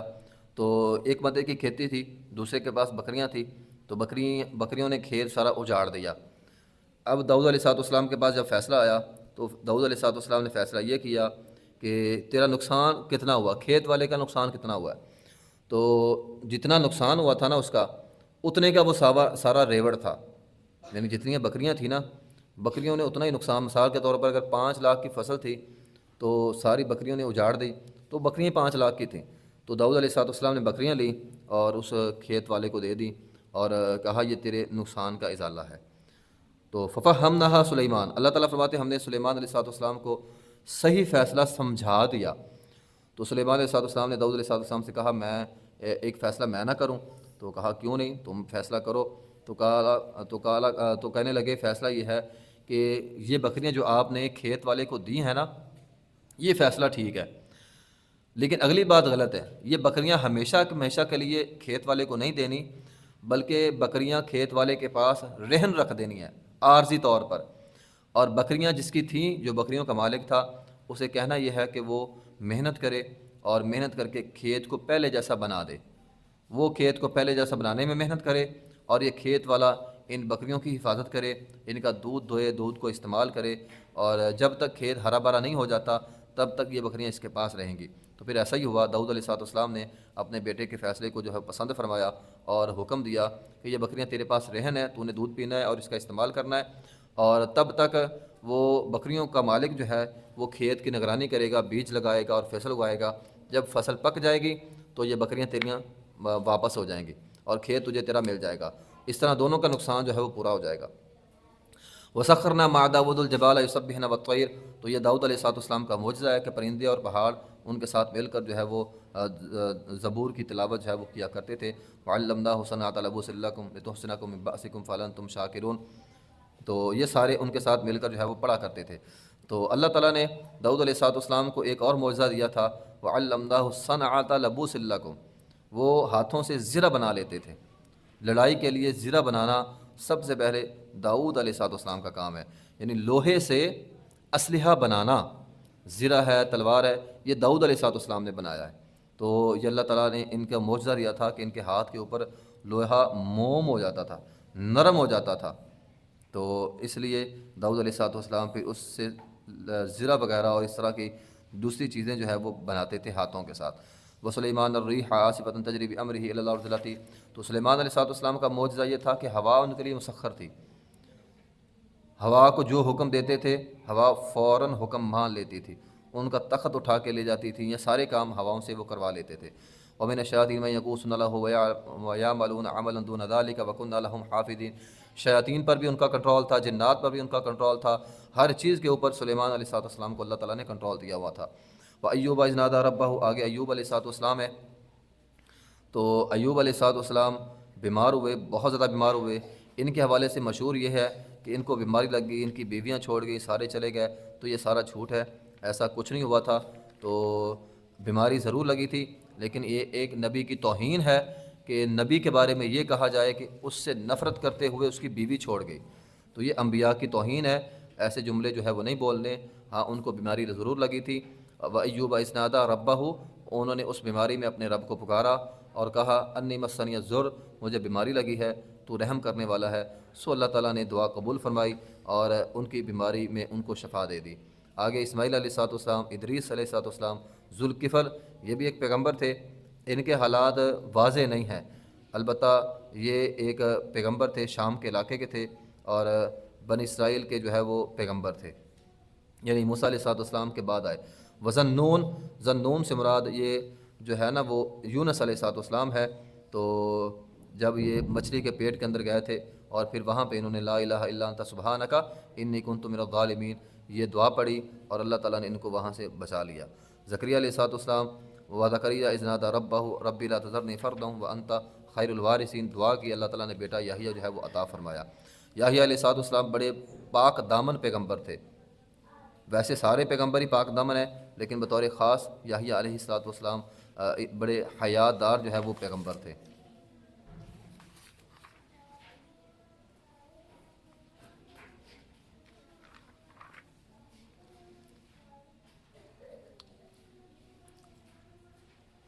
آگے جو ہے یہ سورہ حج ہے، یہ مختصر وقفے کے بعد انشاءاللہ ہم یہ سورہ حج بھی جو ہے وہ پڑھیں گے۔ بسم اللہ الرحمن الرحیم، یہ سورہ حج ہے۔ اس کے دو حصے ہیں۔ پہلا حصہ مکی دور میں نازل ہوا تھا اور دوسرا حصہ جو ہے وہ مدنی دور میں نازل ہوا تھا۔ چونکہ اس کا زیادہ تر حصہ مدنی ہے تو اسی اعتبار سے یہ سورت بھی مدنی ہے۔ اس سورت میں ویسے تو انبیاء کرام کے قصے بھی ہیں، لیکن جو سب سے اہم بات ہے اس سورت میں وہ اس سورت کے نام سے واضح ہے، حج اور 10 ذو الحجہ کو کی جانے والی قربانی۔ تو یہ اس سورت کا سب سے اہم ترین جو ہے وہ مضمون ہے۔ تو یا ایھا الناس اتقوا ربکم ان زلزلۃ الساعۃ شیء عظیم، پچھلی سورت کے آغاز میں یہ کہا گیا تھا کہ قیامت قریب ہے، اور اس سورت میں یہ وہ جو قیامت قریب ہے نا اس کی شدت کو بیان کیا جا رہا ہے کہ ان زلزلۃ الساعۃ شیء عظیم، اس کا زلزلہ جو ہے وہ ایک بہت بھاری چیز ہوگا۔ تو اتنا بھاری ہوگا کہ یوم ترونھا تذہل کل مرضعۃ عما ارضعت وتضع كل ذات حمل حملها وترى الناس سکارى وما هم بسکارى ولكن عذاب اللہ شدید۔ قیامت اتنی ہولناک ہوگی کہ تم دیکھو گے کہ ہر دودھ پلانے والی اپنے دودھ پیتے بچے کو بھول جائے گی۔ تو ہر دودھ پلانے والی، اب دیکھیں نا ماں اپنے بچے کو نہیں بھولتی، لیکن قیامت کا زلزلہ اتنا سخت ہوگا کہ ہر دودھ پلانے والی اپنے دودھ پلاتے بچے کو بھول جائے گی۔ وتضع كل ذات حمل حملها، اور ہر حاملہ عورت اپنا حمل گرا دے گی۔ وتری الناس سکارى، آپ دیکھیں گے لوگ مدہوش ہیں لیکن وہ مدہوش نہیں ہیں، نشے میں نہیں ہیں۔ اللہ کا عذاب جو ہے وہ بڑا سخت ہے۔ یہ قیامت کی ایک ہولناکی اللہ تعالیٰ نے جو ہے وہ بیان کی ہے، اور یقیناً قیامت ایک بڑا خوفناک جو ہے وہ منظر ہوگا، بڑا ہولناک منظر ہوگا۔ تو جو لوگ قیامت کے متعلق شک میں ہیں، اللہ تعالیٰ نے آیت نمبر 5 کے اندر ان کے بارے میں فرمایا ہے کہ تم قیامت کے متعلق شک میں کیوں ہو کہ اللہ تعالیٰ تمہیں دوبارہ پیدا نہیں کرے گا۔ یا ایھا الناس ان کنتم فی ریب من البعث، اگر تم اس بات میں شک میں ہو کہ اللہ تمہیں دوبارہ نہیں اٹھائے گا تو فإنا خلقناکم من تراب، اپنی پیدائش پہ غور کرو۔ اللہ نے تمہیں تراب سے پیدا کیا، مٹی سے پیدا کیا۔ آدم علیہ السلام کو اللہ تعالیٰ نے جو ہے وہ مٹی سے بنایا۔ ثم من نطفۃ، پھر ایک نطفہ، نسل انسانی نطفے سے جاری فرمائی۔ ثم من علقہ، ثم من مضغہ، ٹھیک ہے۔ پھر اللہ تعالیٰ جب ایک نطفہ بنا، نطفہ جو ہے وہ رحم میں گیا، رحم میں جا کر وہ ایک مدت تک جمع رہا، اور جمنے کے بعد جو ہے وہ علق ہو گیا، جمع ہوا خون۔ علقہ کہتے ہیں جمے ہوئے خون کو۔ تو اس کے بعد اللہ تعالیٰ نے تمہیں مضغہ بنایا، اس کے اوپر جو ہے وہ ہڈیاں چل گئیں، اور پھر اللہ تعالیٰ نے وہاں سے جو ہے وہ انسان بنایا، اور انسان جو ہے وہ دنیا میں آیا۔ تو تخلیق انسانی کے متعلق اللہ تعالیٰ نے یہاں پر جو ہے وہ بیان فرمایا ہے۔ پھر جب انسان وَنُقِرُّ فِي الْأَرْحَامِ مَا نَشَاءُ، ایک مدت تک، جتنی مدت اللہ چاہتا ہے، اللہ اس کو رحم کے اندر جو ہے وہ جما کے رکھتے ہیں، انسان وہاں پہ رہتا ہے، اور پھر اس کے بعد اللہ تعالیٰ نے فرمایا ہے کہ ثُمَّ نُخْرِجُكُمْ طِفْلًا، پھر ہم نے تمہیں بچہ بنا کر نکالا۔ ثُمَّ لِتَبْلُغُوا أَشُدَّكُمْ، پھر تمہاری پرورش کی، تمہیں بھرپور جوانی دی۔ اشدہ جوانی کو کہتے ہیں۔ وَمِنْكُم مَّن يُتَوَفَّىٰ وَمِنْكُم مَّن يُرَدُّ إِلَىٰ أَرْذَلِ الْعُمُرِ، پھر تم میں سے بعض کو فوت کیا اور بعض کو ارذل العمر تک پہنچا دیا۔ نکمی عمر کہتے ہیں ایسی عمر جو انتہائی بندہ بوڑھا ہو جائے اور بندہ لوگوں کا محتاج ہو جائے۔ تو بہرحال اس آیت کے اندر اللہ تعالیٰ نے رحم مادہ، ماں کا جو پیٹ میں رحم ہوتا ہے، اس کے متعلق بیان کیا ہے کہ اللہ تعالیٰ کیسے انسان کو وہاں پہ بنا رہا ہوتا ہے۔ ایک نطفہ ہوتا ہے، نطفے سے آگے جمع ہوا خون ہوتا ہے، جمع ہوئے خون سے آگے پھر لوتھڑا بنتا ہے، اور لوتھڑے سے آگے ہڈیاں بنتی ہیں، ہڈیوں کے اوپر جو ہے وہ گوشت چڑھتا ہے، یعنی آنکھ، کان، ہاتھ، پاؤں، انگلیاں، یہ نقش جو ہے وہ اللہ تعالیٰ بناتے ہیں، اور پھر جو ہے وہ اللہ تعالیٰ مکمل بچہ بناتے ہیں، اور پھر اس کے اندر روح آتی ہے، پھر اس کے بارے میں لکھ دیا جاتا ہے کہ اس نے مرد بننا ہے یا اس نے عورت بننا ہے، یعنی بچہ ہوگا، بچی ہوگی، یہ ساری چیزیں لکھ دی جاتی ہیں، اور پھر یہ بھی لکھ دیا جاتا ہے کہ اس نے نیک ہونا ہے، بد ہونا ہے، کیا کھانا ہے، کیا نہیں کھانا۔ تو یہ سارا کچھ رحم کے اندر جو ہے وہ ہو رہا ہوتا ہے۔ تو جو رب انسان کو عدم سے وجود میں لا سکتا ہے، وہ رب انسان کو دوبارہ اٹھانے پر بھی قادر ہے۔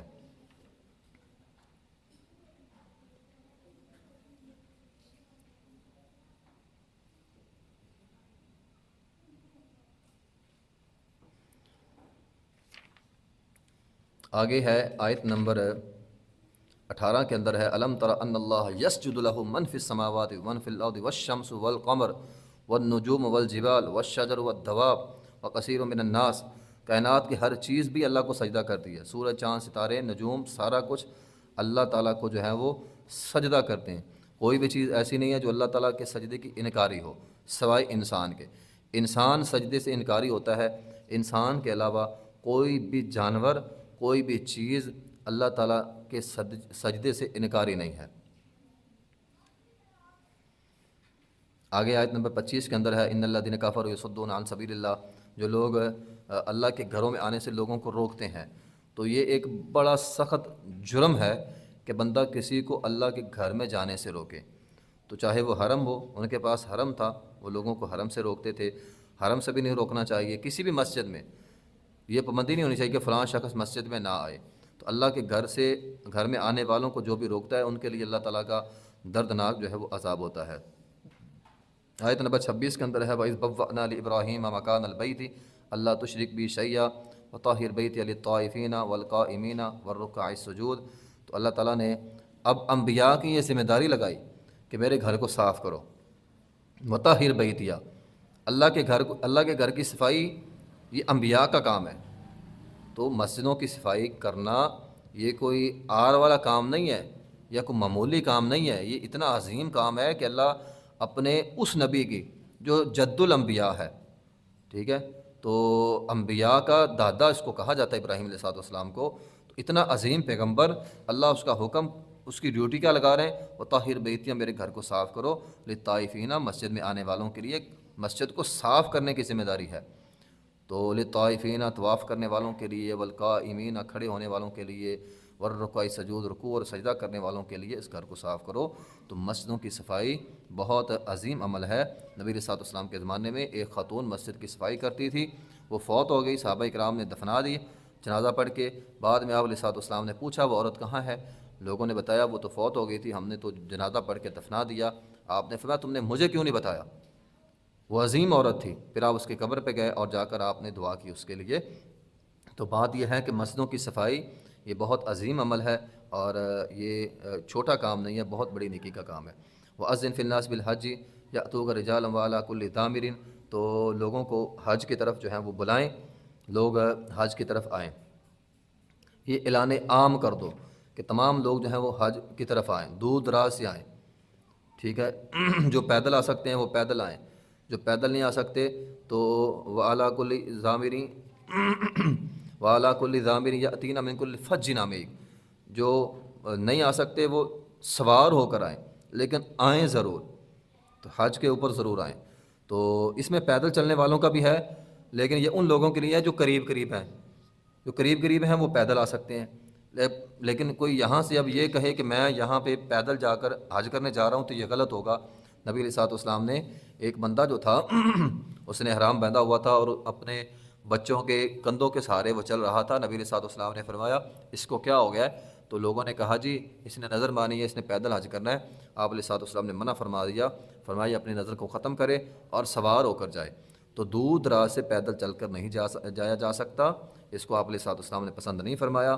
یہاں سے اگر کوئی پیدل چل کے حج کرنے جائے گا تو نبی علیہ الصلوۃ والسلام کے سنت کے خلاف ہوگا۔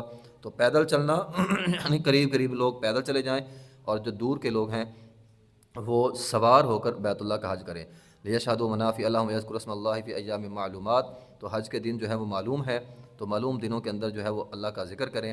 علی ما رزقہم من بہیمۃ الانعام، ٹھیک ہے، اور یہ بہیمۃ الانعام یہ چپاہے ہیں، اور ان کی قربانی جو ہے وہ حج کے موقع پر کی جاتی ہے، تو اللہ کا نام لے کر معلوم دنوں کے اندر ان کی قربانی کرنی ہے۔ وَيَذْكُرُ اسْمَ اللَّهِ، اللہ کا نام لے کر فی ایام معلومات، تو یہ معلوم دن کون سے ہیں؟ 10، 11، 12، 13، 4 دن۔ ایام معلومات سے مراد 4 دن ہیں، 4 دن تک قربانی جو ہے وہ ہو سکتی ہے، 4 دن تک، 10 ذوالحجہ کو، 11 ذوالحجہ کو، 12 ذوالحجہ کو اور 13 ذوالحجہ کی مغرب تک قربانی ہو سکتی ہے۔ ان 4 دنوں میں دن کو بھی قربانی ہو سکتی ہے، رات کو بھی قربانی ہو سکتی ہے، قربانی کرنے میں کوئی مسئلہ نہیں۔ تو 4 دن یہ معلوم دن ہے، ان کے اندر بہیمۃ الانعام کی قربانی کرو۔ فَكُلُوا مِنْهَا وَأَطْعِمُوا الْقَانِعَ وَالْمُعْتَرَ، خود بھی کھاؤ اور مانگنے والوں کو، اور جو مانگتے نہیں ہیں ان کو بھی دو۔ اب ہم بھی قربانی کرتے ہیں قربانی کے دنوں میں، تو ایک ہوتے ہیں مانگنے والے، ہاتھ پھیلا کر مانگتے ہیں، سوال کرتے ہیں، ان کو بھی دے دو۔ بعض لوگ غریب ہوتے ہیں، آپ کے رشتہ دار ہوتے ہیں، عزیز ہمسایہ جو مانگتا نہیں ہے اور اس نے قربانی بھی نہیں کی، تو اس کے گھر کے اندر جو ہے وہ گوشت پہنچانا چاہیے۔ ثم لیقضوا تفثهم ولیوفوا نذورهم ولیطوفوا بالبیت العتیق، تو بیت عتیق سے مراد، بیت عتیق کہتے ہیں پرانے گھر کو، تو چونکہ کعبۃ اللہ دنیا کا سب سے پہلا گھر ہے، کعبۃ اللہ دنیا کا سب سے پہلا گھر ہے، تو اس لیے اس کو بیت عتیق جو ہے وہ کہا جاتا ہے، قدیم گھر۔ تو قدیم گھر کا طواف جو ہے وہ لوگ کریں۔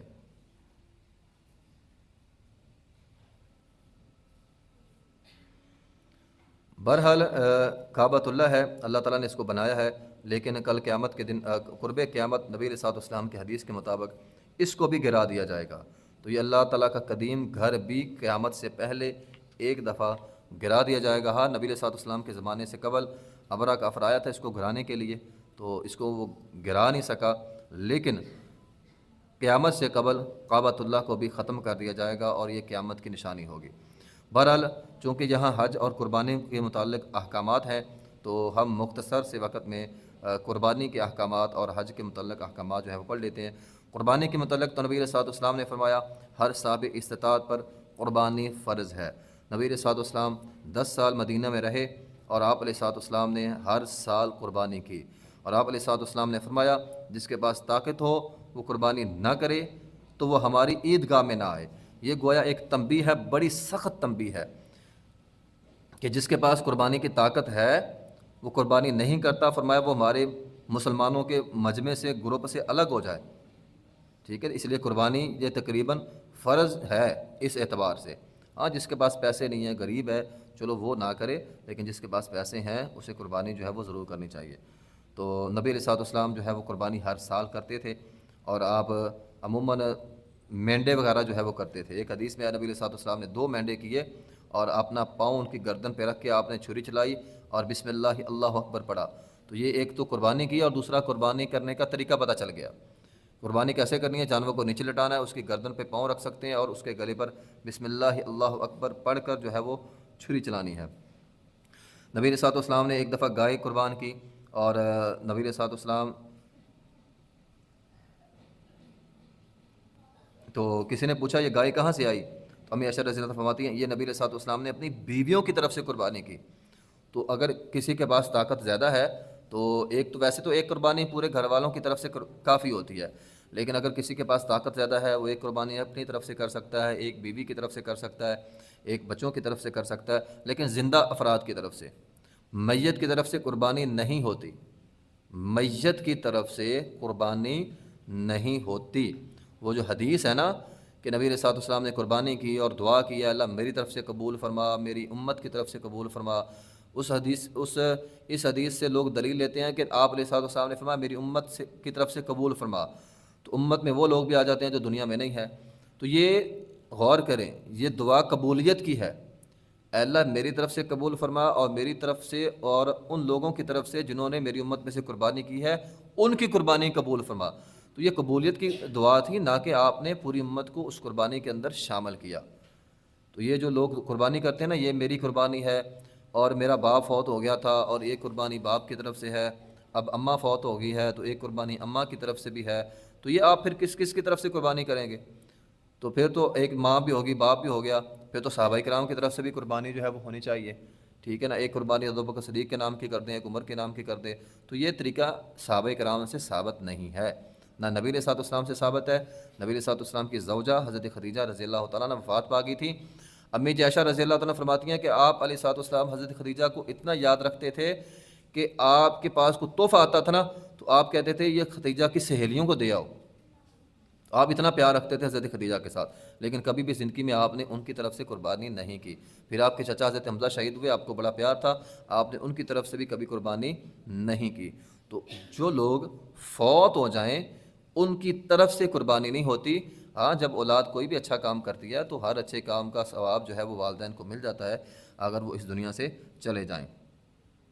تو بہرحال ہم نے جو بات سمجھی ہے وہ یہ ہے کہ ہر صاحب استطاعت پر قربانی جو ہے وہ فرض ہے، اسے قربانی کرنی چاہیے، اور اگر طاقت زیادہ ہے تو ایک کی بجائے زیادہ قربانیاں بھی کر سکتا ہے، اور وہ زیادہ قربانیاں اپنی طرف سے بھی کر سکتا ہے، اپنی بیوی جو زندہ ہو، بچے جو زندہ ہو، اور والدین اگر زندہ ہیں تو ان کی طرف سے قربانی جو ہے وہ ہو سکتی ہے۔ پھر قربانی کا گوشت خود بھی کھا سکتے ہیں، قانیہ والموتر کھلا بھی سکتے ہیں، اور کھلانا کن کن کو ہے؟ جو مانگتا ہے اور جو نہیں مانگتا، جو غریب ہے، آپ کا دوست، احباب، گھر والا، محلے والا، رشتہ دار، بہن بھائی، عزیز و اقارب، جس نے قربانی نہیں کی وہ گوشت ان کے اندر بانٹ بھی سکتے ہیں۔ گوشت رکھا بھی جا سکتا ہے، کھایا بھی جا سکتا ہے، بانٹا بھی جا سکتا ہے، لیکن میں ایک بات یہاں پہ ضرور کہوں گا، نبی علیہ الصلوۃ والسلام کی حدیث کے مطابق جو چیز وہ مسلمان نہیں ہے، آپ کس کو مسلمان نہیں کہہ رہے؟ فرمایا وہ بندہ مسلمان نہیں ہے، کون؟ فرمایا جو اپنے لیے جو پسند کرتا ہے وہ اپنے مسلمان بھائی کے لیے پسند نہیں کرتا۔ تو اب قربانی کا گوشت ہوتا ہے جو ماڑا ماڑا گوشت ہوتا ہے، بعض لوگ اس کو اٹھا کے غریبوں کے اندر بانٹ دیتے ہیں، اور جو اچھا گوشت ہوتا ہے اس کو بڑا سنبھال کے رکھتے ہیں، اپنی فریج کے اندر رکھ لیتے ہیں، تو یہ بالکل غلط ہے، اور حدیث کے مطابق یہ جرم ہے، یہ گناہ کا کام ہے۔ اچھا اچھا اپنے پاس رکھ لیا اور ماڑا ماڑا اٹھا کے غریبوں کے اندر، مسکینوں کے اندر بانٹ دیا، تو یہ ایک طریقہ نہیں ہے۔ قربانی کا مطلب سمجھیں آپ، قربان کا مطلب آپ نے جانور قربان کیا کس کے لیے؟ اللہ کے لیے۔ یہ جانور آپ کا ہے ہی نہیں، یہ تو اللہ کا ہے، آپ کا تو ہے نہیں۔ جب آپ کا نہیں ہے تو پھر اس پر تصرف کرنے کا اختیار بھی آپ کا نہیں ہے۔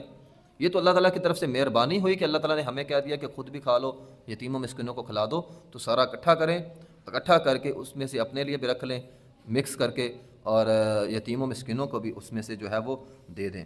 تو نبی علیہ الصلوۃ والسلام نے قربانی کی ہے، اور آپ نے ایک دفعہ 100 اونٹ بھی کیے تھے۔ تو قربانی جس کے پاس جتنی زیادہ طاقت ہو وہ اتنی زیادہ قربانی کر سکتا ہے۔ یہ نہیں ہے کہ جس نے 5-7 قربانیاں کر لیں یہ کوئی ریاکاری ہو جائے گی۔ ریاکاری کے علاوہ اگر کوئی زیادہ قربانیاں کرنا چاہتا ہے تو وہ قربانی کرے، لیکن ہمارے ہاں یہ بھی مسئلہ ہے نا، قربانی کو لوگ دولت کی نمائش بنا لیتے ہیں۔ میں نے 10 لاکھ کا بکرا لیا، تو یہ دولت کی نمائش ہے۔ یہ قربانی عبادت ہے، دولت کی نمائش نہیں ہے۔ کسی کو بتانے کی ضرورت نہیں ہے کہ میں نے اتنے کی قربانی لی ہے، کیونکہ یہ دولت کی نمائش نہیں ہے، یہ تو عبادت ہے، اور عبادت میں دولت کی نمائش نہیں ہوتی۔ اگر دولت کی نمائش ہے تو پھر ثواب نہیں ملے گا۔ تو یہ قربانی کے اندر یہ ساری چیزیں جو ہے وہ ضروری ہیں۔ البتہ قربانی کے جانور پر سواری نہیں کی جا سکتی، اس کا جو ہے وہ احترام جو ہے وہ ضروری ہوتا ہے۔ اگر قربانی کے لیے اونٹ ہے تو اس پر سواری وغیرہ نہ کریں، اسے اذیت نہ دیں، اسے تنگ نہ کریں، اسے پریشان نہ کریں۔ تو یہ سارے احکامات جو ہیں وہ قربانی کے ہیں۔ قربانی جو ہے وہ 10 ذی الحجہ کو کرنی ہوتی ہے، عید کی نماز کے بعد۔ فرمایا جس نے عید کی نماز سے پہلے قربانی کر لی اس کا عام گوشت ہے، وہ قربانی تصور نہیں ہوگی۔ تو قربانی عید کی نماز کے بعد ہوتی ہے، ہاں البتہ شام کو بھی ہو سکتی ہے۔ اس طرح ایک بندے نے جانور لیا قربانی کا، اور وہ جانور جو ہے وہ بیمار ہو گیا، عیب دار ہو گیا، اگر اس کے پاس طاقت ہے تو وہ نیا جانور لے گا۔ اس طرح جانور کسی کا گم ہو گیا، اگر طاقت ہے تو نیا لے گا۔ اگر کسی کا جانور مر گیا تو طاقت ہے تو نیا لے گا۔ یہ نہیں ہے جانور لے لیا ہے، عیب بعد میں پڑ گیا، اب اس کے گلے پر چھری چلا دے، ایسا نہیں ہے۔ تو عیب دیکھنے ہیں، عیب دیکھ کر کسی کا کان کٹا ہوا نہ ہو، آنکھوں سے اندھا نہ ہو، لنگڑا نہ ہو، لولا نہ ہو، ہڈیوں کے اندر مکھ اتنا کمزور کہ ہڈیوں کے اندر مکھ نہ ہو، لاگر ہو، کان اس کا چیرا ہوا ہو، یا کان کے اندر کوئی بہت سوراخ ہو، تو یا اس کا سارا سینگ جو ہے وہ ٹوٹا ہو، تھوڑا بہت معمولی سا سینگ ہو تو چل جاتا ہے، زیادہ سینگ ٹوٹا ہوا ہو وہ بھی قربانی پر نہیں لگتا۔ اس طرح دھوندا ہونا ضروری ہے۔ تو یہ جتنی شرائط ہے نا قربانی کے جانور کی، یہ قربانی کرنے وقت اس کا خیال رکھنا ہے۔ اگر اس سے پہلے پہلے وہ عیب دار ہو گیا ہے تو جس کے پاس طاقت ہے اسے اپنا جانور جو ہے وہ بدلنا چاہیے۔ تو حج کا طریقہ وہ پیچھے ہم نے تفصیل کے ساتھ پڑھا ہوا ہے کہ حج کی 3 قسمیں ہوتی ہیں۔ حج افراد ہوتا ہے، حج قران ہوتا ہے، حج تمتع ہوتا ہے۔ حج افراد اکیلا ہوتا ہے اور یہ مکہ والوں نے کرنا ہوتا ہے۔ حج تمتع اور حج قران یہ بعد والوں نے کرنا ہوتا ہے جو باہر سے آ رہے ہوتے ہیں۔ نبی علیہ الصلوۃ والسلام نے اپنی زندگی میں ایک حج کیا تھا اور آپ نے حج قران کیا تھا۔ حج قران یہ ہوتا ہے کہ آپ نے ایک دفعہ احرام باندھ لیا، آپ نے جا کر کعبۃ اللہ کا طواف کرنا ہے یعنی عمرہ کرنا ہے، اور عمرہ کرنے کے بعد احرام نہیں کھولنا، اسی احرام میں آپ نے حج کرنا ہے۔ لیکن حج تمتع کیا ہوتا ہے کہ آپ نے کیا کرنا ہے، آپ نے عمرہ کرنا ہے اور عمرہ کرنے کے بعد آپ نے احرام کھول دینا ہے، پھر 8 تاریخ کو آپ نے نئے سرے سے حج کا احرام جو ہے وہ باندھ لینا ہے۔ تو 8 تاریخ کو جو ہے وہ احرام باندھ کے حج کا جو ہے وہ آغاز ہو جاتا ہے۔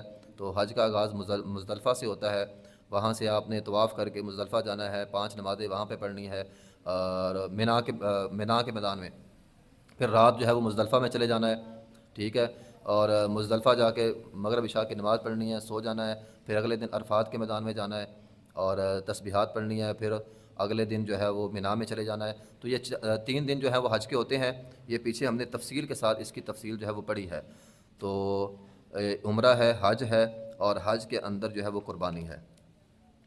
چونکہ سورہ حج ہے، اس کے اندر جو خاص مضمون تھا وہ جو ہے وہ حج کا ہی ہے۔